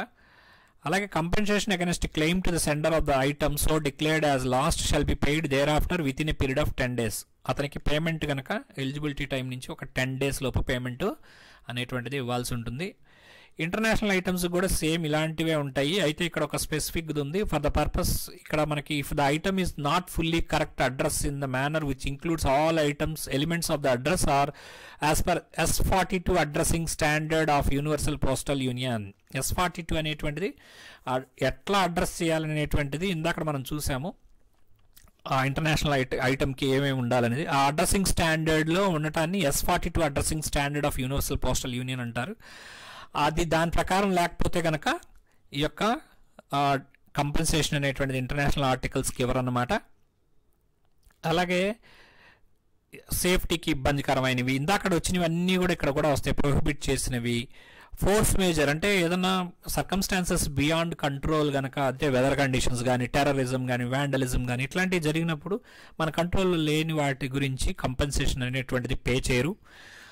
అలాగే natural deterioration జనరల్గా ఇందాక చెప్పాను, అది కూడా వస్తుంది. అలాగే the item is a registered bulk bag, bag అయితే కనుక అలాంటి వాటిలో కూడా ఈ యొక్క ఇంటర్నేషనల్ ఐటమ్కి ఇవ్వరన్నమాట. ఇవన్నీ కూడా చాలా కండిషన్స్ మనకి ఉంటాయి అన్నమాట. In item is not delivered and the sender has not made no enquiries within 6 months for registered international tracked packet parcel and within 4 months for express mail service from the date of item is posted. కాబట్టి complaints చేయడానికి కూడా ఒక timings అనేటువంటివి particular ఐటమ్కి సరిపడా ఉన్నాయి. Registered international tracked packet service అయితే 6 నెలల్లోపు కంప్లైంట్ చేయాలి, డెలివరీ అవ్వాలి, ఎంక్వైరీ చేసుకోవాలన్నమాట. డెలివరీ అవ్వలేదు కానీ అతను ఎంక్వైరీ కూడా అడగలేదన్నమాట, ఏమి లెటర్ పెట్టడం కానీ కంప్లైంట్ పెట్టడం కానీ 6 months లోపు చేయలేదు, రిజిస్టర్ ఇంటర్నేషనల్ ట్రాకెడ్ ప్యాకెట్ అప్పుడు కుదరదు. అలాగే పార్సల్కి కూడా అంతే. అలాగే 4 months ఎక్స్ప్రెస్ మెయిల్ సర్వీస్కి అయితే కనుక 4 months from the date of posting అనమాట. ఈ ప్రిజనర్కి ఇవన్నిటికి కూడా కంపెన్సేషన్స్ ఎవరు అడ్రస్ చేసిన వాటికి ఇవన్నీ కూడా కండిషన్స్ ఉంటాయి అన్నమాట. అలాగే complaint in respect of international ఐటమ్స్లో కనుక within 24 hours of receipt of item in case of loss of damage అది ఇందాక మనం డొమెస్టిక్ అయితే 2 days చూసాం, 2 days లోపు లాస్ అండ్ డ్యామేజ్ కంప్లైంట్ ఇవ్వాలి. అదే ఇంటర్నేషనల్ ఐటమ్ అయితే కనుక within 24 hours of receipt damage and loss or theft గురించి ఇవ్వాలి. అదే parcels registered insured items within period of 6 months from the day of posting అనమాట. Express mail service అయితే 4 months ఇప్పుడు చూసాం కదా. కంపెన్సేషన్ పే చేయరు కొన్నిసార్లు, ఎప్పుడంటే నెగ్లిజెన్స్ ఆఫ్ సెండర్ కనుక వల్ల అది డ్యామేజ్ అయినా లాస్ అయినా, అలాగే ఫ్రాడ్లెంట్గా పంపించినా కానీ సెండరు, అలాగే signed and returned the receipts thereof without protest, delivery తీసేసుకున్నాడు తర్వాత కంప్లైంట్ చేశాడు, అట్లాంటివి అలౌ చేయరు. Loss abstraction or damage within 6 months లోపు ఫ్రమ్ ద సెండర్ ఇంటిమేషన్ ఇవ్వకపోతే అప్పుడు కూడా ఎవరు, ఇన్సెక్యూర్ ప్యాకింగ్ వల్ల అయితే ఎవరు, విజిబుల్ డ్యామేజెస్ ఏమీ లేకపోతే ఎవరు, సర్కమ్స్టాన్సెస్ బియాండ్ కంట్రోల్, ఎర్త్క్వేక్, వారు ఇట్లాంటి వాటికి ఎవరు, డిస్ట్రక్షన్ అక్కడ ఉన్నటువంటి లోకల్ కంట్రీస్లో వాళ్ళ యొక్క రూల్స్ ప్రకారం డిస్ట్రక్ట్ చేస్తే అవి ఎవరు, ప్రొహిబిటెడ్ అయితే కూడా ఎవరు అనమాట. ఇవన్నీ కూడా మనకి సీజ్ చేసేసినా కూడా అక్కడ లా ప్రకారం ఎవరు అనమాట. Letter box parcel for which compensation is not payable shall be entitled to refund to the charges and fees which have been paid. And when an error on the part of the post office gives rise to enquiry as disposal of such letter or parcel or further refund or any fee on account of such enquiry, but the sender or such letter or box shall in no case be entitled to refund of the fee of paid for insurance. Insurance fees అయితే ఎవరన్నమాట, insurance amount అయితే pay చేస్తారు కానీ insurance fee refund అయితే ఎప్పుడు ఎవరు, అది గుర్తుపెట్టుకోవాలి. Compensation shall be settled with in a period of 30 days from the date of complaint or receipt of claim application అనేటువంటిది గుర్తుపెట్టుకోవాలి. ఎవరికి చేయొచ్చు కంప్లైంట్, ఎవరెవరికి చేయొచ్చు అంటే కంప్లైంట్ సజెషన్స్ బుక్లో చేయొచ్చు, వెబ్ పోర్టల్ ద్వారా చేయొచ్చు, సోషల్ మీడియా ద్వారా చేయొచ్చు, టోల్ ఫ్రీ నెంబర్ ద్వారా చేయొచ్చు, రిటర్న్ కంప్లైంట్ కూడా ఇవ్వచ్చు. DG director general May by administrative instructions specify the officers of the departments of post in the ministry of communications as per పెక్యునరీ and జ్యూరిస్డిక్షన్స్ remits of compensation claims who shall examine and dispose the case. DG గారు decide చేస్తారన్నమాట ఎవరు ఏ కేసెస్ని settle చేయాలనేటువంటిది. అలాగే suspension or restriction of transmission of items, కొన్ని restriction కానీ కొన్ని ట్రాన్స్మిషన్ ఆపుతారు. ఎవరంటే head of the circle or the regional head may at the time in respect of any post office within jurisdiction suspend the acceptance or dispatch of any class of items అనమాట. అంటే కొన్ని ప్రత్యేక సందర్భాల్లో regional head or circle head book చేయడం ఆపేయమనొచ్చు కొన్ని కంట్రీస్కి కానీ, అలాగే డిస్పాచ్ చేయటం కూడా ఆపించవచ్చు, బుకింగ్ అండ్ డిస్పాచ్ అనమాట, అది వాళ్ళకి అధికారం ఉంది. అట్లాగే లెటర్ పోస్ట్ ఐటమ్స్, ఇది చూస్తే కనుక every letter should be post and securely closed కండిషన్స్లోనే లెటర్ పోస్ట్ చేయాలి. అలాగే వెయిట్, ఇది ఇంపార్టెంట్ అండి, ఇది చేంజ్ అయింది. 500 grams ఇప్పుడు letter should not exceed 500 grams, అంటే 1/2 kg మించి చేయకూడదు. ఇదివరకు 2 kgs దాకా ఉండేది. Roll form single minimum and maximum ఇక్కడ చూస్తున్నారు కదా. అదే కనుక అదర్ దాన్ రోల్ ఫామ్ అయితే 140/90, 458/324 అనమాట మినిమం మ్యాక్సిమము. అలాగే ఫ్లాప్ ఉండాలి, టాప్ కానీ లాంగర్ సైడ్లో కానీ లెఫ్ట్ రైట్కి కానీ ఉండొచ్చు ఫ్లాప్ అనేటువంటిది, క్లోజ్ చేస్తాం కదా. అలాగే every envelope shall be made paper thickness ఎంత ఉండాలి, 0.5 mm నుంచి 1.5 mm నుంచి 0.5 mm వరకు ఉండొచ్చు. అట్లాగే envelope should be made of 70 GSM అనమాట. Envelope shall be flexible enough to bend to U shape, ఇట్లా బెండ్ చేయడానికి వీలుగా ఉండాలి. విండోకి సంబంధించిన సైజెస్ చెప్తున్నారు. అలాగే గ్లాసరిన్ పేపర్ ఆఫ్ 35 GSM, అంటే GSM అంటే ఏంటి, గ్రామ్స్ పర్ స్క్వేర్ మీటర్ మందం అనమాట GSM అంటే. సెల్లో పేపర్ అయితే కనుక 40 GSM ఉండాలి. అలాగే 15 micron థిక్నెస్ ఉండాలన్నమాట. అదే కనుక బయాక్సియల్లీ ఓరియంటెడ్ ప్రొప్లిన్ అంటే BOPP టేప్స్ అంటారు కదా, అవి వాడితే కనుక అలాంటి వస్తువులు వాడితే అప్పుడు దానికి అంత ఉండాలి. అలాగే distance of edge of the window from the edge of the envelope minimum 15 mm, distance of the top edge నుంచి 40 mm, ఇది మామూలే కదా. అలాగే logo and name of the senders company shall be written on the top left corner. ఇందాక నేను చెప్పినప్పుడు letter పంపించినప్పుడు ఇక్కడ టాప్ లెఫ్ట్ కార్నర్లో లోగో అనేటువంటిది కంపెనీ సింబల్స్ ఇక్కడ వేసుకోవచ్చు. అలాగే బార్ కోడ్స్ ఇవన్నీ కూడా ఇట్లా డిస్టెన్సెస్ అనేటువంటివి మెయింటైన్ చేయాలి. ఏదైనా ఇన్ఫ్రింజ్మెంట్ ఈ యొక్క రూలింగ్స్ని ఇన్ఫ్రింజ్ చేశారంటే కనుక అప్పుడు ఈ డబుల్ ది పోస్టేజ్ స్టాంప్ అనేటువంటిది పడుతుంది. అలాగే ఏదన్నా పోస్టేజ్ ఆల్రెడీ దాన్ని పే చేస్తే మట్టికి దాన్ని మినహాయించే మనకు అంటే డెఫిషియన్సీ చేస్తారనమాట. అలాగే లెటర్ కార్డ్స్ వచ్చేసరికి మీకు 5 grams అనేటువంటిది ఇచ్చారు కండిషను. అన్ఫోల్డెడ్ అయితే ఇది మినిమం మ్యాక్సిమం, ఫోల్డెడ్ అయితే ఇది. Nothing shall be attached or enclosed to letter card 70 GSM. ఇవన్నీ కూడా లెటర్ కార్డు ప్రైవేట్ మ్యానుఫ్యాక్చర్ అయినా ఎవరైనా కూడా 5 grams అనేది గుర్తుపెట్టుకోవాలి.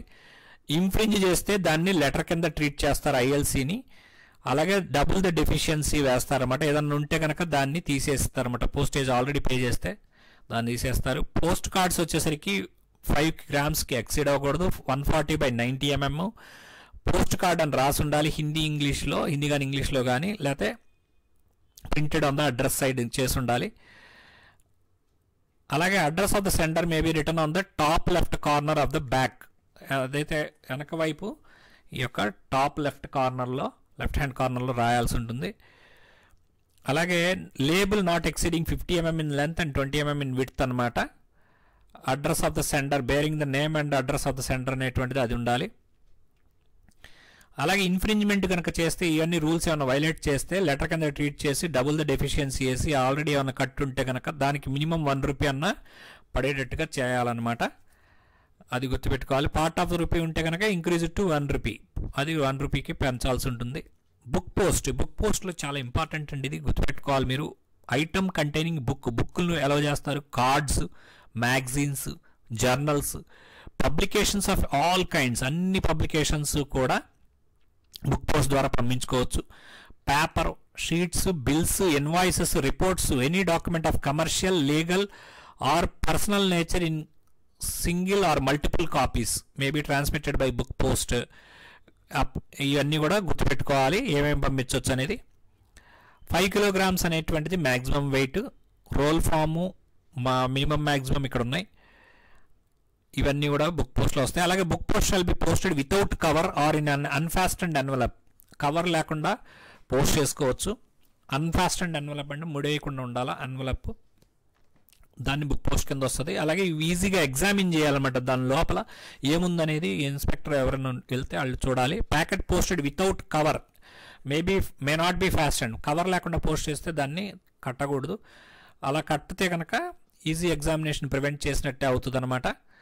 అలాగే shall not contain paper money ఉండకూడదు. Stamps, hundis, cheques, bill of exchanges, ఇవన్నీ కూడా బ్యాంక్ బిల్స్ కూడా ఉండకూడదు. అలాగే ఒక స్టాంప్డ్ ఎన్వలప్ అయితే ఉండొచ్చు అనమాట. ఒక పోస్ట్ కార్డు ఉండొచ్చు, ఒక ర్యాపర్ ఉండొచ్చు, అడ్రస్ అండ్ సెండర్ అడ్రస్ ఉండొచ్చు అనమాట. Self addressed envelope.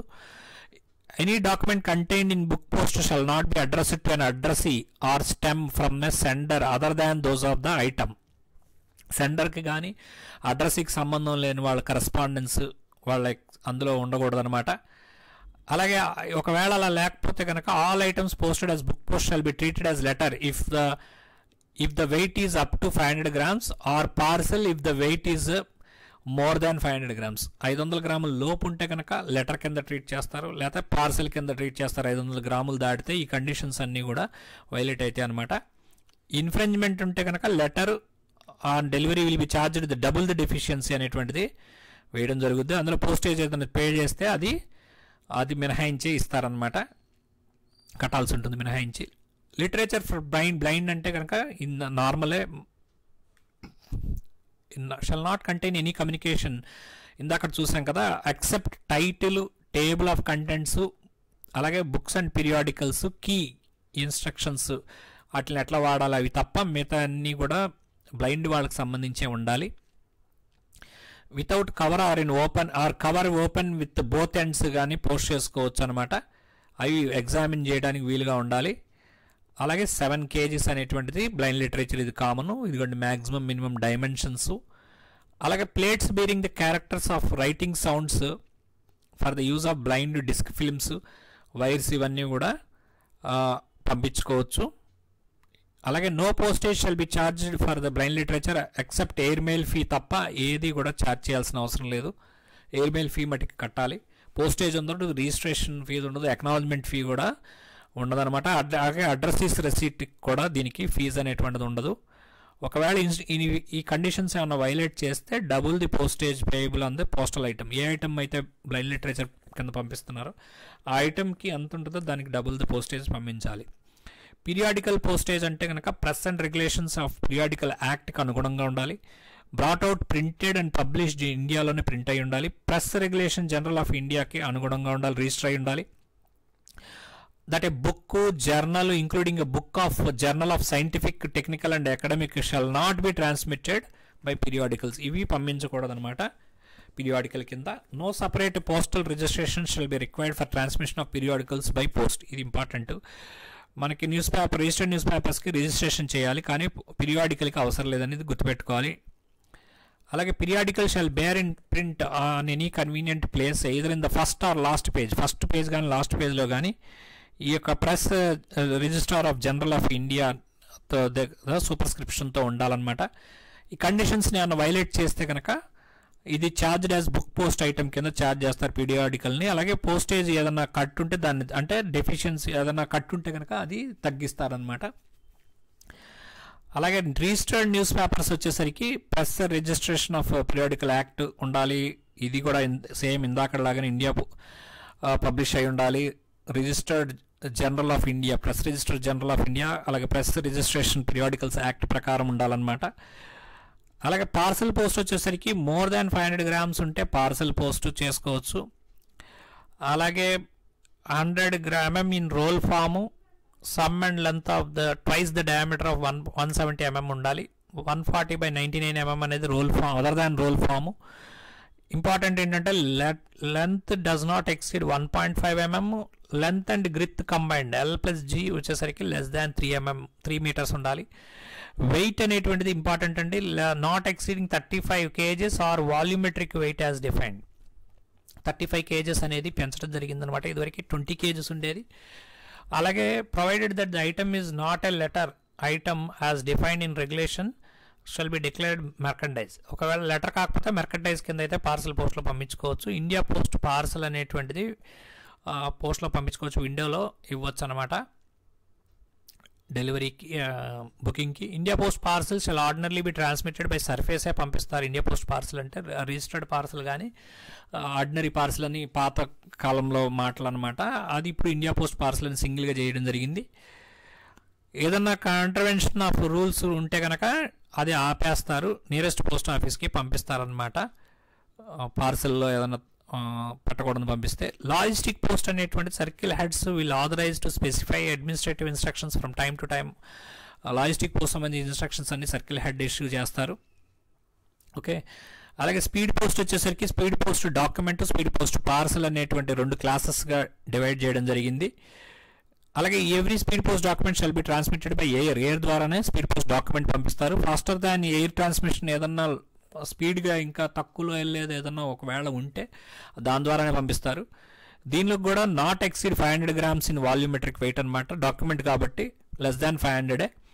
అలాగే volumetric weight or gross weight whichever is higher అనేటువంటిది ఛార్జ్ చేయడం జరుగుతుంది. ఫీజు వచ్చేసరికి shall not exceed the diameter of 420 mm, 297 mm and 24 mm in respect of length, breadth and thickness అనమాట. జనరల్గా speed post అంటే address specific కాదు. అంటే register పోస్ట్లో జనరల్గా మనం అడ్రస్ అక్కడ కస్టమర్ ఉంటేనే వాళ్ళకే ఇస్తాం కదా. ఇక్కడ స్పీడ్ పోస్ట్ వచ్చేసరికి అడ్రస్లో ఉన్న వాళ్ళకి ఎవరికైనా ఇవ్వచ్చు, వాళ్ళ రిలేటివ్స్కి కూడా. స్పీడ్ పోస్ట్ పార్సల్ కూడా జనరల్గా ఎయిర్ ద్వారానే పంపిస్తారు. ఒకవేళ ఎయిర్ కన్నా ఫాస్టర్గా వెళ్ళేది ఉంటే అట్లా ప్రియారిటైజ్ చేస్తారనమాట. ఇంకా డైరెక్ట్ పోస్ట్ వచ్చేసరికి అన్అడ్రస్డ్ మెయిల్, అందులో మనకి letters, cards, brochures, questionnaires, pamphlets, promotional items, coupons, mails ఇవన్నీ కూడా పంపించుకోవచ్చు. It shall not be posted in the letter బాక్స్లో మటుకు పోస్ట్ చేయకూడదు. పిన్ కోడ్ వైజ్ బండిల్స్ ఇవ్వాల్సి ఉంటుంది. మీడియా పోస్ట్ అంటే కనుక అడ్వర్టైజింగ్ మెకానిజం అది. Central government, state government, corporate clients ఎవరికైతే ఉంటారో వాళ్ళకి వాళ్ళ యొక్క వస్తువుల్ని పోస్టల్ స్టేషనరీ ద్వారా మీద పోస్టల్ ప్రెమిసెస్లో అడ్వర్టైజ్మెంట్ చేసుకోవడాన్ని మీడియా పోస్ట్ అంటారు. ఈ పోస్ట్ అంటే కనుక ఇది హైబ్రిడ్ సర్వీస్ అనమాట. ఎలక్ట్రానిక్ ట్రాన్స్మిషన్ ఉంటుంది, ఫిజికల్ డెలివరీ ఉంటుంది నెట్వర్క్ ఆఫ్ పోస్ట్ ఆఫీసెస్ ద్వారా ఈ పోస్ట్ మెసేజెస్. అలాగే ఈ పేమెంట్ వచ్చేసరికి థర్డ్ పార్టీ యొక్క పేమెంట్స్, వాళ్ళ ఫీజులు కానీ వాళ్ళ బిల్ పేమెంట్స్ కానీ ఇవన్నీ కూడా చేయొచ్చు. రీటైల్ పోస్ట్ అనేటువంటిది circle head is authorised to enter into agreement with the concern public sector and private sector entities on behalf of post office. ఈ రీటైల్ పోస్ట్ అనేటువంటిది జనరల్గా చాలా ఈ ప్రసాదాలు ఇవన్నీ కూడా ఉంటాయి కదా, అది సిపిఎంజీ గారు కాంపిటెంట్ అనమాట. మ్యాగజైన్ పోస్ట్ అంటే కనుక ఇది ట్రాకింగ్ ఫెసిలిటీ ఉంటుంది, పీరియాడికల్ కింద వస్తుంది అనమాట. ఇది కూడా ఇండియాలో చేయొచ్చు. సేమ్ రిజిస్టర్డ్ న్యూస్ పేపర్ పీరియాడికల్కి ఏదైతే అది ఉందో కండిషన్స్ అన్ని వర్తిస్తాయి. అలాగే bona fide list of 500 subscribers, minimum 500 copies at a time post చేయాలి. It will be delivered to the addressee mention on the accountable articles అనమాట. అందులో ఫెసిలిటీస్ ఏమంటాయంటే క్యాష్ పేమెంట్ చేయొచ్చు, బిఎన్పిఎల్ చేయొచ్చు, అడ్వాన్స్ పేమెంట్ కూడా చేసుకోవచ్చు.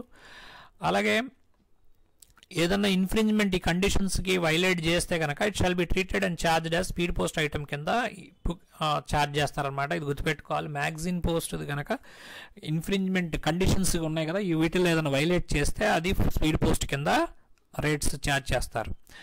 International items and services. ఇంటర్నేషనల్లో మనకి letters, post cards, aerogrammes, printed papers, registered news papers, small packets, literature for blind, M bag or bulk bag, international tracked packet service ఇవన్నీ కూడా ఉన్నాయి. International air parcel పోస్ట్లో కనుక మనకి international air parcel, international air surface lifted parcel SAL అంటారు, international surface parcels ఇవన్నీ ఉంటాయి. అలాగే ఎక్స్ప్రెస్ మెయిల్ సర్వీస్లో ఫాస్టెస్ట్ సర్వీస్ అనమాట, డాక్యుమెంట్స్ కానీ మెర్చండైజ్ వరల్డ్ వైడ్ పంపించడానికి. లెటర్ పోస్ట్ ఐటమ్స్లో మనకి అప్ టు 2 kgs వరకు చేయొచ్చు ఇంటర్నేషనల్ మెయిల్. డైమెన్షన్స్ వచ్చేసరికి ఇక్కడ మీకు లెంత్ విడ్త్ డెప్త్ కంబైన్ చేస్తే 900, గ్రేటెస్ట్ డైమెన్షన్ నాట్ ఎక్సీడ్ 600 ఇట్లా డైమెన్షన్స్ అనేటువంటివి ఇవ్వడం జరిగింది. ఏరోగ్రామ్ వచ్చేసరికి privately manufactured aerogramme shall not be transmitted by post. Privately మ్యానుఫ్యాక్చర్డ్వి పంపించకూడదు అనమాట, ఇది గుర్తుపెట్టుకోవాలి. షల్ నాట్ ఎక్సీడ్ 110/220 mm అనమాట సైజ్. అలాగే ఇంటర్నేషనల్ పోస్ట్ కార్డ్ అనేటువంటిది కూడా డైమెన్షన్స్ 120/235 అనేది ఉంది, గుర్తుపెట్టుకోవాలి. ఎయిర్ మెయిల్ పోస్ట్ కార్డ్ అనేటువంటిది ఎయిర్ ద్వారా వెళ్తుంది అనేది గుర్తుపెట్టుకోవాలి. స్మాల్ ప్యాకెట్ వచ్చేసరికి gift items, saleable values, samples for merchandise ఉంటే అవన్నీ కూడా స్మాల్ ప్యాకెట్ ద్వారా పంపిస్తారు. అలాగే small packet shall not bear any inscription or contain documents in the nature of current and personal correspondence అనమాట. ఇలాంటివి ఉంటే కనుక పంపించకూడదు. డైమెన్షన్స్ కూడా ఇవ్వడం జరిగింది, నాట్ లెస్ దాన్ 90/140 అనమాట. Small packets up to 2 kgs, minimum of 100 grams, 100 grams నుంచి 2 kgs వరకు చేయొచ్చు.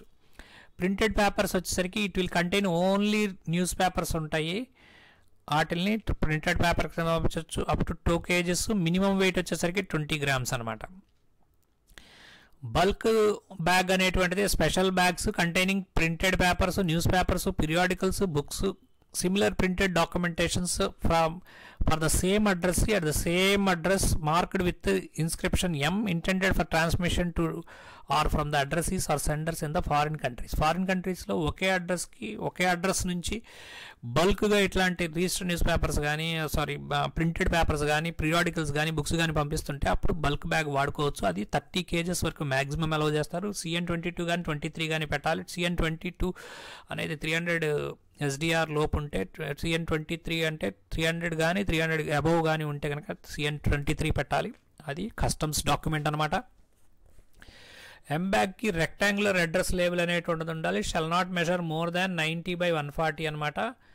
వెయిట్ లిమిట్స్ అనేటువంటి ఎంబ్యాగ్కి 30 kgs వరకు చూసాము. అయితే subject to a maximum acceptable weight limit specified by the country or territory or destination whichever is lower అనమాట. అక్కడ destination country ఇంకా తక్కువ పెడితే అదే చూడాలి. అలాగే weight of each content which is in combination with printed papers does not exceed 2 kgs.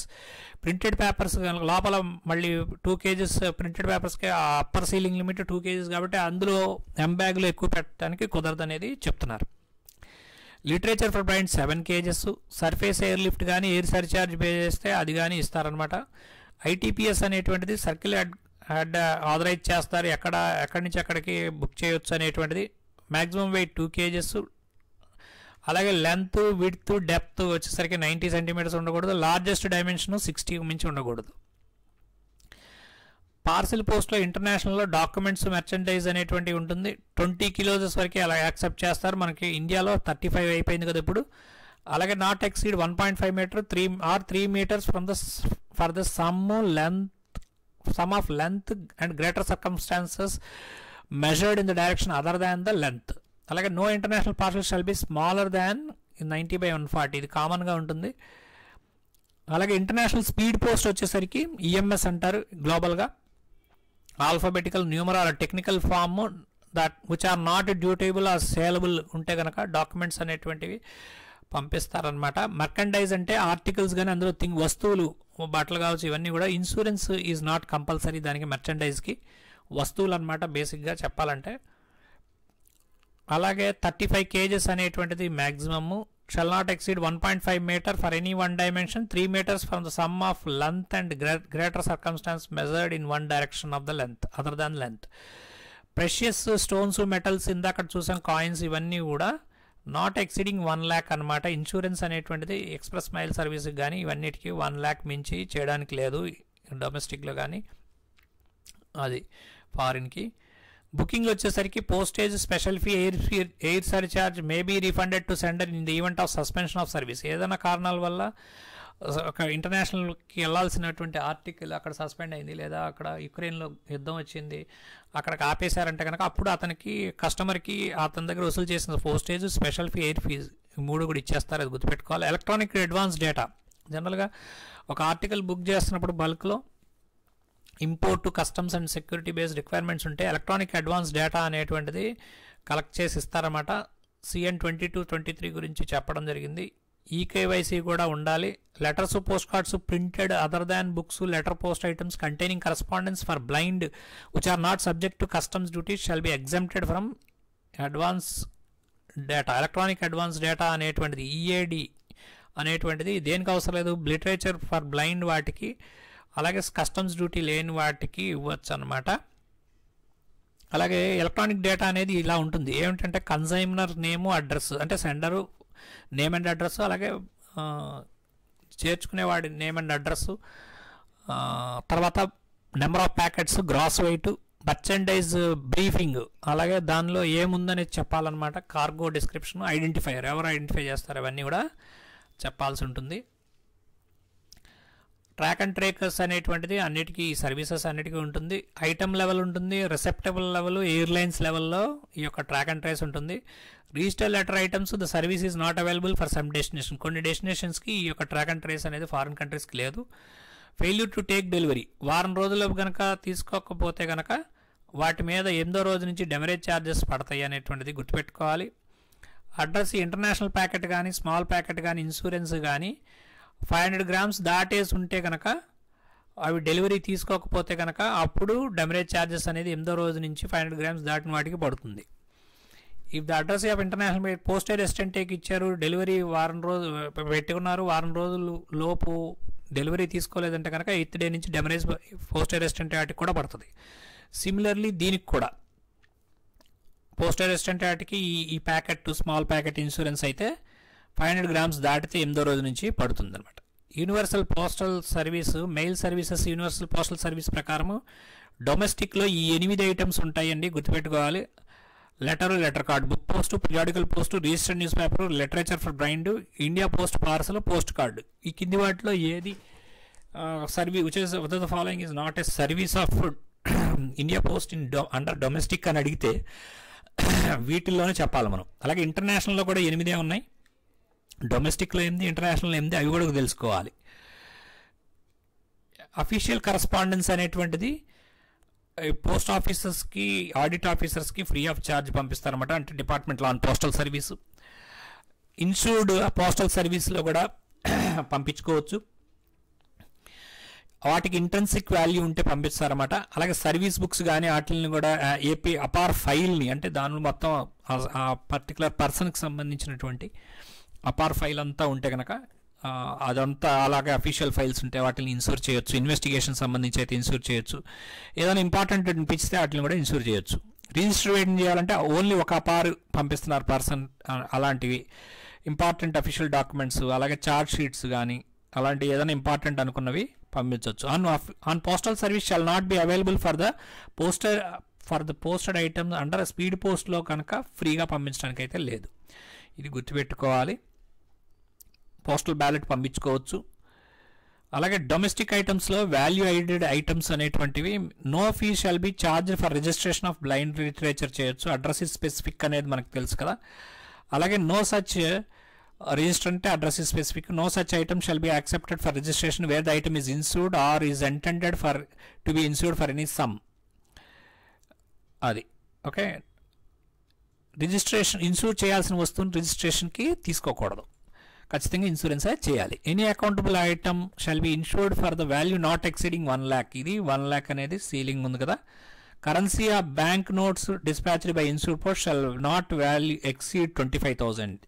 ఇది గుర్తుపెట్టుకోవాలండి. Currency and bank notes అయితే కనుక 25,000 మించి పంపించడానికి లేదు ఇన్సూర్ పోస్టులు అయినా కూడా. మామూలుగా అయితే 1 lakh అనేది ఉంది. అలాగే in no case such value shall exceed the real value of the content. Real value of the contents మించి చేయడానికి కూడా లేదనమాట. అలాగే ప్రెషియస్ స్టోన్స్, మెటల్స్, జ్యువెలరీ ఇవన్నీ కూడా యాక్చువల్ వాల్యూ ఆఫ్ ద కంటెంట్స్కి చేయాలి. Sender shall declare that actual value ఎంత ఉందనేది at the time of booking చెప్పాలి. Items of to which insurance is applicable shall be those which contain bank notes, currency notes ఇవన్నీ ఉంటే కనుక, valuable items ఉంటే అవన్నీ కూడా ఇన్సూరెన్స్ చేయాలి.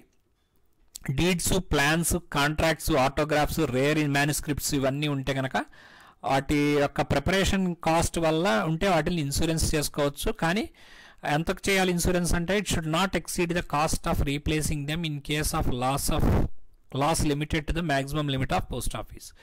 1,00,000 లోపు అయితే ఉండాలి. అలాగే వాటి యొక్క కాస్ట్ ఎంత రీప్లేస్ చేయడానికి కాస్ట్ అనేటువంటిది ఉంటుందో అదనమాట.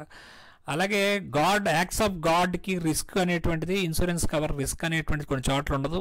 యాక్ట్ ఆఫ్ గాడ్ అంటే తుఫాన్ వచ్చింది, వరద వచ్చింది, వార్ వచ్చింది, ఇలాంటి వాటికి ఇవ్వరనమాట. అలాగే ఇన్సూరెన్స్ వాటికి ఫ్రీ ప్రూఫ్ ఆఫ్ డెలివరీ అంటే అక్నాలజ్మెంట్ ఫ్రీ అనమాట.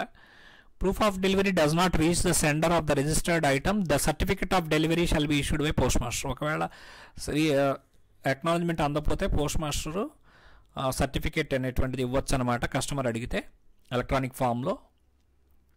అలాగే items containing following items may not be insured against damage. కొన్నిటిని మనం ఇన్సూర్డ్ అగెన్స్ట్ లాస్ ఓన్లీ, డ్యామేజ్కి అలౌ చేయకూడదు అనమాట. కొన్నిటిని పెరిషబుల్ కానీ ఇట్లాంటి లిక్విఫైల్, ఫ్రగైల్ ఐటమ్స్ ఇట్లాంటివి మనం డ్యామేజ్కి ఇన్సూరెన్స్ అనేటువంటిది చేయకూడదు అనమాట. అలాగే sender of the item may waive these claim to compensation in favour of the addressee. ఒకవేళ కొన్నిసార్లు సెండర్ నాకు వద్దులే కంపెన్సేషన్ అడ్రస్సీకి ఇవ్వండి అని కూడా అనొచ్చు. ఎయిర్మెయిల్ సర్వీస్ అనేటువంటిది ట్రాన్స్మిషన్ బై ఎయిర్మెయిల్ ఫీ అనేది ఉంటుంది. సిఓడిలో retail customers and customers shall sign an agreement with the concerned authority of the postmen అనమాట, పోస్ట్ ఆఫీసు ఈ సిఓడి కోసం.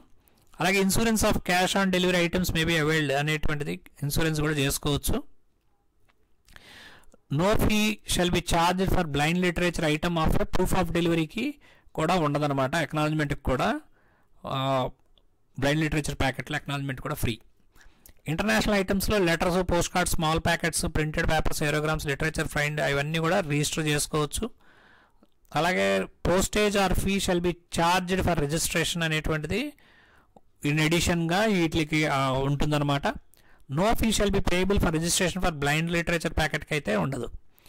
ఇన్సూరెన్స్ అనేటువంటిది letter post, parcel post, express mail సర్వీస్కి insurance చేసుకోవచ్చు. Letter post item tendered for insurance not required to be registered. ఒకవేళ ఇన్సూరెన్స్కి ఇచ్చారనుకోండి, provide that letter post item tendered for insurance not to B, అది insurance చేయదగ్గదాన్ని రిజిస్ట్రేషన్కి allow చేయకూడదు, అది insurance అయి చేయించాలి కంపల్సరీ అనమాట. ఇంకా ఈ గోల్డ్ దాని గురించి సేమ్ అదే రిపీట్ అవుతుంది.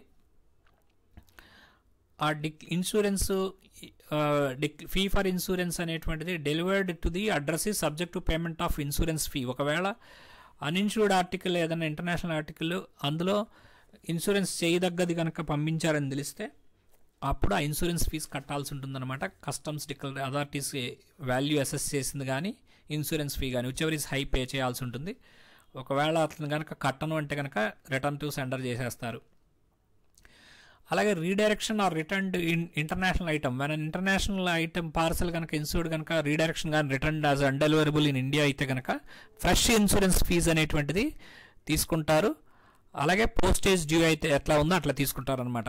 కంపెన్సేషన్ పేయబుల్ అయితే not exceeding the amount for which the letter or parcel has been insured shall be payable to the sender except in case of parcel in respect of where the administration decides to pay the compensation.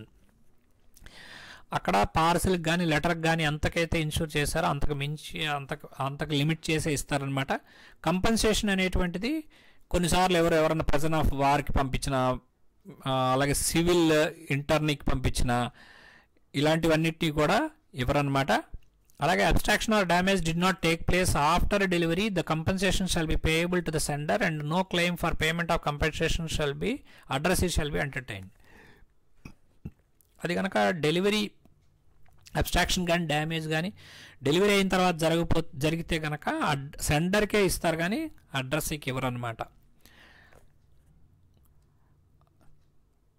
అలాగే advice of delivery, apply for advice of delivery in the form of CN07 at the time of posting by paying a fee. ఎవరైతే ఆ article advise of delivery కావాలంటే కనుక వాళ్ళు కొంత fee కట్టాల్సి ఉంటుంది. CN07 అనేటువంటిది ముందే చేస్తే కనుక రిజిస్టర్ లెటర్ కానీ, ఎయిర్ పార్సల్ కానీ, ఇన్సూర్ ఐటమ్ కానీ, అప్పుడు వాళ్ళకి ఈ యొక్క అడ్వైజ్ ఆఫ్ డెలివరీ అనేటువంటిది డెలివరీ చేస్తారనమాట ఆ fee కట్టినందుకు. When the sender enquires about advice of delivery of an item which is not received within the normal period, no fee shall be collected for enquiries and requests for information. ఒకవేళ advise of delivery కట్టాడు, అతనికి normal పీరియడ్లో రావాల్సిన పీరియడ్లో రాలేదనుకోండి, అప్పుడు enquiries అనేటువంటివి ఫ్రీగా చేస్తారు. ఒకవేళ when the sender of such item posted in India and addressed to any country has not paid the fee for advice of delivery, entitled to service without any charge. అది ఒకవేళ అలా చేస్తే కనుక ఆ సర్వీస్ ఛార్జెస్ తీసుకోకుండానే ఆ enquiry చేసిస్తారనమాట. తర్వాత money ఆర్డర్కి వచ్చేసరికి 10,000 అనేటువంటిది సీలింగ్ లిమిట్ పెంచారు 5,000 నుంచి. ఫ్రాక్షన్ ఆఫ్ రిపీ అనేటువంటిది అలౌ చేయరు, అంటే 1,030 రూపాయలు 30 పైసలు అట్లా కుదరదు అనమాట. Amount remitted through retail money order to a person in month shall not exceed 25,000 rupees. అంటే ఒక మనిషికి 25,000 మించి నెలకు పంపించకూడదు. పిఎం రిలీఫ్ ఫండ్, పిఎం కేర్స్కి అయితే కనుక ఫ్రీ ఆఫ్ ఛార్జ్ పంపించుకోవచ్చు. Service money order free of charge. Period of currency of money order ఎన్నాళ్ళ పాటు మనీ ఆర్డర్ వ్యాలిడ్ ఉంటుంది పేమెంట్ కాకుండా అంటే expiry end of the day of the second month following the month of issue. ఈ నెల issue చేస్తే 2వ నెల ఎండ్ వరకు ఉంటుందన్నమాట. కేటగిరీస్ ఆఫ్ మనీ ఆర్డర్లో retail money order, bulk money order. ఇదేమో పర్సన్ టు పర్సన్, ఇదేమో 1 person to many or many to 1 person అనమాట. సర్వీస్ మనీ ఆర్డర్ అంటే డిపార్ట్మెంటల్ సంబంధించింది. అలాగే remitter of money order shall be entitle to obtain free of charge electronic intimation of payment. ఈ payment అయినట్టుగా free of charge తెలుసుకోవచ్చు SMS ద్వారా. అలాగే certificate of payment of request of money remitter, such request is made within 3 months from the date of booking. 3 నెలల నుంచి లోపు కనుక booking date నుంచి 3 నెలల లోపు కనుక రిక్వెస్ట్ పెట్టుకుంటే సర్టిఫికెట్ ఆఫ్ పేమెంట్ అయినట్టుగా సర్టిఫికేట్ తెప్పించుకోవచ్చు అనమాట. రెమిటర్ అంటే పంపించిన ఆయన. అలాగే మైనర్కి, ఇల్లిటరేట్కి, ఫిజికల్ ఆర్ మెంటల్ వాళ్ళకి పేమెంట్ ఇచ్చేటప్పుడు ఐడెంటిటీ ఆఫ్ ద పేయీ అనేటువంటిది వెరిఫై చేయాలి. రీడైరెక్షన్ వచ్చేసరికి రీడైరెక్షన్ అనేది చేయొచ్చు ఫ్రీ ఆఫ్ ఛార్జ్ పేయీ కనుక రిక్వెస్ట్ పెట్టుకుంటే. అలాగే ఆల్టరేషన్ అనేటువంటిది is not permitted. Alteration of name, ఇది చూడండి కొత్తది వచ్చింది ఇది. No alteration in name of the payee is permitted. అంటే పేరుని మారిస్తే ఏదో సెకండ్ కమిషన్తో ఇదివరకు ఇచ్చేవాళ్ళు కదా, అది తీసేశారు ఇప్పుడు. ఆల్టరేషన్ అనేది లేదు. అలాగే మనీ ఆర్డర్ని ఆపచ్చు, అది వరకు ఉంది, ఇప్పుడు ఉంది ఫ్రీ ఆఫ్ ఛార్జ్, అప్పుడు ఫ్రీ ఆఫ్ ఛార్జ్, ఇప్పుడు ఫ్రీ ఆఫ్ ఛార్జే. Amount of money order excluding commission మటుకి ఎవరు, అది తెలిసిందే కదండి. రిటెన్షన్ ఆఫ్ మనీ ఆర్డర్ చేయొచ్చు, నాట్ ఎక్సీడింగ్ 7 days. రిక్వెస్ట్ పెట్టుకుంటే 7 days ఆపుతారు మనీ ఆర్డర్. అలాగే shall be return to sender on the first working day immediately after expiry of 7 days. చనిపోతే కనుక రిటర్న్ టు రెమిటర్ చేసేస్తారు. ప్రొవైడెడ్ ద రెమిటర్ కూడా చనిపోయాడు అనుకోండి, అది లీగల్ హెయిర్ ఆఫ్ ద రెమిటర్కి ఇస్తారనమాట. వాయిడ్ మనీ ఆర్డర్ అంటే unpaid money order remains unpaid ఉంటే కనుక at the end of the second month following the month of it's issue it shall be treated as void.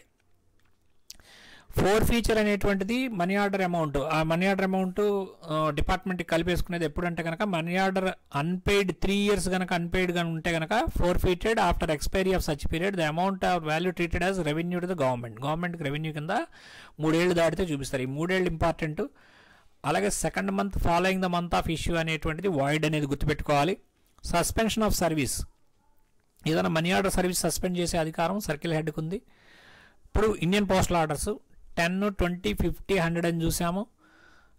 అలాగే ఈఐపిఓ అనేటువంటిది 10 rupees denomination, అది గుర్తుపెట్టుకోవాలి. 10 rupeesకి ఉంటుంది ఈఐపిఓ అనేది, electronic Indian postal order. Broken amounts may be made up by a fixing. ఏదైనా 50 రూపాయలు ఉంది postal order, దాని మీద 57 రూపాయలు ఉందనుకోండి ఫీజు. ఆ 7 రూపాయలు అంటించడానికి నాట్ ఎక్సీడింగ్ 4 స్టాంప్స్ అంటించవచ్చు. అలాగే స్పేస్ సరిపోతే వెనకాల అంటించుకోవచ్చు. నాట్ ఎక్సీడింగ్ 9 రూపీస్, 9 రూపాయలు మించి అంటించడానికి లేదు. అలాగే total amount payable on the order shall not exceed 100 rupees, 100 రూపాయలు మించి పేమెంట్ అయితే టోటల్ మీద చేయడానికి లేదు. అలాగే ఆ address payment name of the office of payment అనేది కంపల్సరీ పోస్టల్ ఆర్డర్ మీద నింపాలి. అలాగే క్రాస్ చేస్తే కనుక బ్యాంక్కి డైరెక్ట్గా పేమెంట్ అవుద్ది. పోస్టల్ ఆర్డర్ యొక్క కరెన్సీ ఏంటండి, within 24 months from the last date of issue అనమాట, without second commission.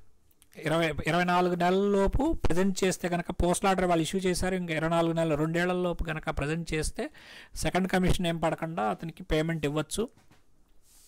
24 నెలలలోపు payment present చేయలేదనుకోండి, second commission తోటి ఛార్జ్ చేస్తారనమాట. అది సెకండ్ కమిషన్ ఎట్లా పే చేయాలంటే postage stamps fixed on the back of the postal order or through cash receipt, ఏదో ఒక ద్వారా చేయొచ్చు. 4 ఫీచర్ ఎప్పుడవుతుందంటే కనుక 36 months అనమాట. అది 3 years. ఇందాక కూడా మనము మనీ ఆర్డర్కి కూడా ఇది సేమ్ 4 ఫీచర్కి అది ఇంకా డిపార్ట్మెంట్ ఇంకా పేమెంట్ ఇవ్వరనమాట, దాటిపోతుంది 3 ఏళ్ళు దాటిపోతే మురిగిపోతుంది. Repayment of postal order within 24 months last day of the month of issue shall be entitled to obtain repayment of its value but not commission. Prepayment అనేది 24 నెలల్లో ప్రజెంట్ చేయాలి. 24 నెలల నుంచి 36 నెలల్లో కనుక తీసుకొస్తే కనుక సెకండ్ కమిషన్ పడుతుంది. పేయి నేమ్ ఈజ్ ఎసెన్షియల్ అనమాట పోస్టల్ ఆర్డర్కి. క్రాస్డ్ చేస్తే కనుక బ్యాంక్కి పేమెంట్ ఇస్తారు. అలాగే మిటిలేటెడ్ కానీ డిఫేస్డ్ కానీ ఉంటే కనుక రిఫ్యూజ్ చేస్తారన్నమాట, పాడైపోయిన తీసుకురాకూడదు. ఇంటర్నేషనల్లో వచ్చేసరికి foreign money orders, electronic money order, అలాగే POs through international financial system IFS, అలాగే universal postal union interconnection platform UPUIP అనమాట. దీని ద్వారా కూడా ఈ ఫారిన్ మనీ ఆర్డర్స్ అనేటువంటివి అగ్రిమెంట్ ద్వారా పేమెంట్ అనేటువంటిది బయలాటరల్ అగ్రిమెంట్ ద్వారా చేయొచ్చు. Advise to remitter of a foreign money order, ఇది ఫీజు అనేటువంటిది అడిషనల్ ఫీ టు చార్జబుల్ అనమాట. మామూలుగా remitter of foreign money order shall be entitled to receive and advise of its payment by paying a fee అనేటువంటిది ఉంటుంది. Remitter to change name and address అనేటువంటిది second commission pay చేసి name and address మార్చుకోవచ్చు until the money order payment అవనంత కాలం. అలాగే stop కూడా చేయొచ్చు అనమాట, అది రిక్వెస్ట్ చేస్తే ఆపుకోవచ్చు అది. ఇక బుక్ నౌ పే లెటర్ అనేటువంటిది కార్పొరేట్ కస్టమర్స్ అగ్రిమెంట్ ద్వారా అవుతుంది. రీజనల్ హెడ్ అనేవాళ్ళు authorise to relax the limit for providing monthly business of postage and other fee charges అనమాట. జనరల్గా 10,000 కట్టాలనేటువంటిది ఉంటుంది, 10,000 బిజినెస్ ఇవ్వాలని ఉంటుంది, దాన్ని రిలాక్స్ చేయడానికి రీజనల్ హెడ్కి పవర్ ఉంది. ఎక్సెప్షనల్ కేసెస్లో limit such cases may be relaxed with the approval of head of the circle as the case may be regional head. అప్పుడు రీజనల్ హెడ్ కానీ సర్కిల్ హెడ్ కానీ చేయొచ్చు. authorized to approve. Divisional head shall be authorized for approving enrollment of corporate customer under credit facility. Credit facility ki authorize చేయడానికి divisional head competent. అలాగే GPOs class 1 head post ఆఫీస్లో అయితే director కానీ chief post master కానీ eligible అనమాట. Circle head or regional head of the respective circle or region shall be approving authority for cases involving customer seeking book now pay later facility with booking of multiple లొకేషన్స్లో చేయాలి. Book now pay letter అంటే సర్కిల్లో కానీ రీజన్లో అంటే కనుక head of the circle కానీ reason కానీ వస్తారనమాట. నేషనల్ అకౌంట్ ఫెసిలిటీ అంటే మోర్ దాన్ 1 సర్కిల్లో కనుక BNPL చేయాలంటే నేషనల్ అకౌంట్ ఫెసిలిటీ అనేటువంటిది ఉండాలి. అడ్వాన్స్ పేమెంట్ ఫెసిలిటీ కూడా కాంట్రాక్చువల్ ఫెసిలిటీ, అది కూడా సేమ్ అనమాట. సిటిజన్ సెంట్రిక్ సర్వీసెస్ అనేటువంటివి ఉన్నాయి. పిన్ కోడ్ అనేటువంటిది 6 digits తెలిసిందే, ఇది shall be specified by the DG from time to time అనేటువంటిది ఉంది. Franking machines authorised by DG మాత్రమే యూజ్ చేయాలి. అలాగే లాస్ కానీ డ్యామేజ్ కానీ licence due to purchase of unapproved model, approved models మాత్రమే వాడాలి. డిఫెక్టివ్ మెషిన్స్ వాడితే పోస్ట్ ఆఫీస్కి లయబిలిటీ లేదు. డివిజనల్ హెడ్ కానీ ఇండిపెండెంట్ గెస్టెడ్ పోస్ట్ మాస్టర్ కానీ లైసెన్స్ ఇవ్వడానికి competent authority RMFFకి.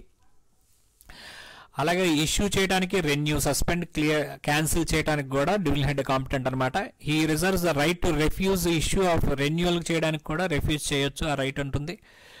Only B presented in the designated post office ఒకటే ఉంటుంది, దాని దగ్గర మాత్రమే RMFF ఆర్టికల్స్ ప్రజెంట్ చేయాలి. ఆ లైసెన్స్ ఇష్యూ చేసే టైంలోనే ముందే చెప్తారు ఏ పోస్ట్ ఆఫీస్ అనేది. On the same date are very next working day, post చేసుకోవచ్చు.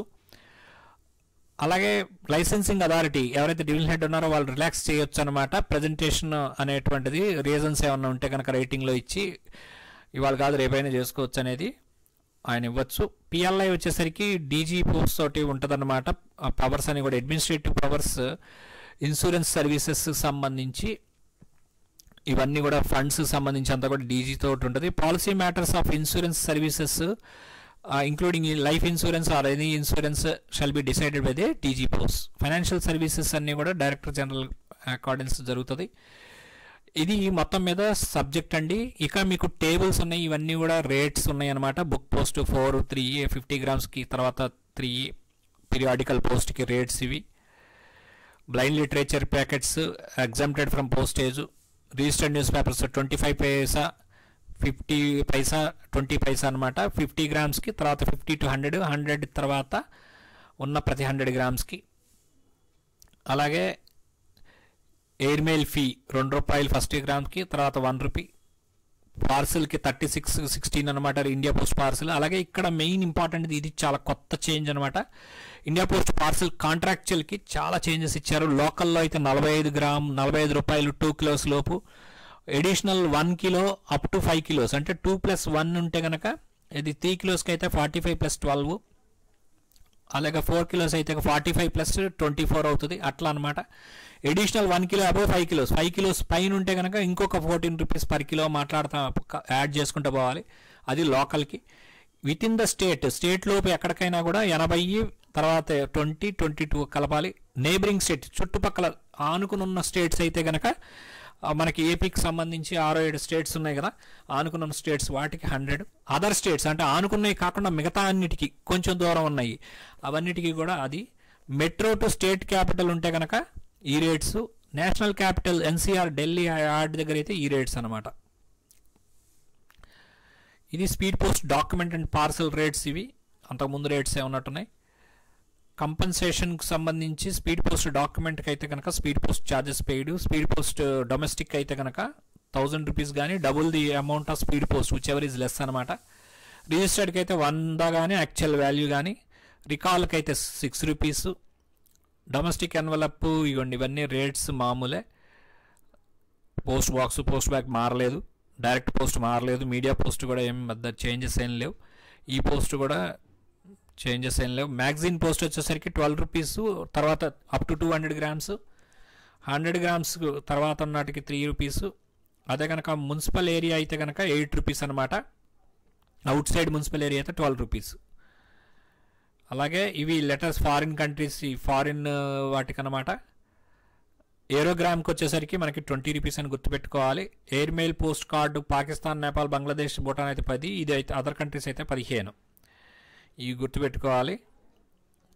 అలాగే రిజిస్ట్రేషన్ ఫీజు ఎక్కడ ఉంటుంది, 750, 150 ఉంటుంది కదా, అది కామనే. అది ఇండియా పోస్ట్ వెబ్సైట్లో కూడా ఉంది. ఆ రేట్స్ కూడా గుర్తుపెట్టుకోవాలి. ఈ కంపెన్సేషన్స్ కూడా ఇవి రిజిస్టర్డ్ ఆర్టికల్కి అయితే ఫారిన్ కంట్రీస్కి 30 SDR మించి కానీ వాల్యూ కానీ ఉండాలి. అలాగే 440 SDR, 4.5 SDR పర్ కేజీ ఇది మారలేదు. కంపెన్సేషన్స్ వాల్యూ కానీ 130 కానీ. ఇంటర్నేషనల్ ఈఎంఎస్ అయితే కనుక, డాక్యుమెంట్ అయితే కనుక limited to only postage paid మాత్రమే ఇస్తారు. ఇంటర్నేషనల్ ట్రాకెడ్ ప్యాకెట్స్ అయితే వాల్యూ కానీ 1000 కానీ. రిజిస్టర్డ్ ఐటమ్ అయితే కనుక ఎంత వాల్యూ అనమాట. అలాగే ఇంటర్నేషనల్ పార్సల్ అయితే కనుక వాల్యూ, ఈఎంఎస్కి ఇట్లా ఇవన్నీ కూడా ఉన్నాయి. ఈ double the prepaid rates, air mail fee కనుక ఇన్సఫిషియెంట్ పే చేస్తే. డెమరేజ్ ఛార్జెస్ వచ్చేసరికి మీకు ₹1 అనమాట. ఏది ఇంటర్నేషనల్ ఎయిర్ పార్సల్ కనుక డెమరేజ్ ఛార్జెస్ వచ్చేసరికి ₹1, సబ్జెక్ట్ టు మ్యాక్సిమమ్ ఆఫ్ ₹24.50. అదే కనుక 8th డే నుంచి అది ఇంటర్నేషనల్ ఎయిర్ పార్సిల్ అనుకోండి, ఎయిర్ పార్సిల్ డెలివరీ తీసుకోకపోతే అది ₹1 పడుతుంది అనమాట డెమరేజ్ ఛార్జెస్. అదే కనుక ఇంటర్నేషనల్ ఎయిర్ పార్సిల్ కనుక అడ్రస్ టు పోస్టే రెసిడెంట్ అయ్యి ఉండి అప్పుడు తీసుకోకపోతే కనుక ₹1, సబ్జెక్ట్ టు మ్యాక్సిమం ₹40 అనమాట. అలాగే డెమరేజ్ ఛార్జెస్ ఇంటర్నేషనల్ ప్యాకెట్కి కానీ ప్రింటెడ్ స్మాల్ ప్యాకెట్ అయితే ₹10 పర్ డే.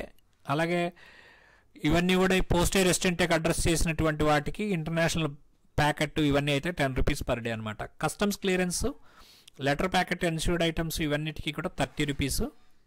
ఫారిన్ పార్సల్కి రిజిస్ట్రేషన్ ₹17 మామూలుగా. ఇది ఒకటి గుర్తుపెట్టుకోవాల్సిన ఇంపార్టెంట్ ఏంటంటే postage fee chargeable for registration of any item. అంటే మీరు ఏ ఐటమ్నైనా కూడా రిజిస్టర్ చేసుకోవచ్చు. అంటే ఫర్ ఎగ్జాంపుల్ మీకు కార్డుని రిజిస్టర్ చేయొచ్చు, బుక్ పోస్ట్ని రిజిస్టర్ చేయొచ్చు, పీరియాడికల్ పోస్ట్ని రిజిస్టర్ చేయొచ్చు, ఇంకా అన్ని ఆల్ ఐటమ్స్ని ఏదైతే ఇప్పుడు వ్యాలిడ్ ఉన్నాయో అవన్నీ కూడా రిజిస్టర్ చేసుకోవచ్చు. దానికి ₹17 కడితే అది వస్తుంది అనమాట. బుక్ పోస్ట్ చేశారనుకోండి, book post charges plus ₹17. Card చేశారనుకోండి, కార్డు ప్లస్ ₹17, ఇట్లా అనమాట. అలాగే attested copy of address receipt కావాలంటే అక్నాలజ్మెంట్ కాకుండా ఇది ₹2 అనమాట. ఇన్సూరెన్స్ ఫీజ్ సేమ్ అయ్యే ఉన్నాయి. సిఓడి ఛార్జెస్ కూడా ఏం మారలేదు, 1.6%. అలాగే 100+1% అనేది 6500 దాటితే. ప్రూఫ్ ఆఫ్ డెలివరీ ₹10 స్పీడ్ పోస్ట్కి. Okay, proof of delivery fee payable for proof of address delivery ₹10 for item in addition to postage and other applicable fees అనమాట. అది ప్రీమెయిలింగ్ యాక్టివిటీస్లో ఇవన్నీ మామూలే. రిజిస్ట్రేషన్ ఆఫ్ ఇంటర్నేషనల్ ఇదిగోండి ₹150. Letters, post cards, printed packets, airgrams అయితే ₹150. ఎంబ్యాక్ అయితే కనుక ₹750 అనమాట. ఇవి ఇన్సూరెన్స్ సంబంధించి. అడ్వైజ్ ఆఫ్ డెలివరీ ఫీ వచ్చేసరికి Bhutan, Nepal ₹10, other foreign countries ₹20. Money ఆర్డర్కి కమిషన్ ₹1, అది తెలిసిందే. ఇవన్నీ కూడా పోస్టల్ ఆర్డర్ కమిషన్స్ అనమాట. ₹10 ఒకటి, 20కి 2, 50కి 5, 100కి 10. So this is all about the post office regulations. ఇది చాలా చాలా ఇంపార్టెంట్ క్లాస్ అనమాట. ఇది మీరు 2-3 సార్లైనా ఎగ్జామ్ ముందు ఖచ్చితంగా చూడాలి. ఇవన్నీ కూడా మీకు ఇండియా పోస్ట్ వెబ్సైట్లోకి త్వరలో అప్డేట్ చేయబోతున్నారు. ప్రొడక్ట్స్ అండ్ సర్వీసెస్లో మారుతాయి. పోస్ట్ ఆఫీస్ గైడ్లో కూడా ఎక్కడెక్కడ రేట్స్ వచ్చాయో, ఎక్కడైతే ఇన్స్ట్రక్షన్స్ వచ్చాయో ఇవన్నీ కూడా చదువుకోవాల్సి ఉంటుందన్నమాట. So thank you. Subscribe to career post.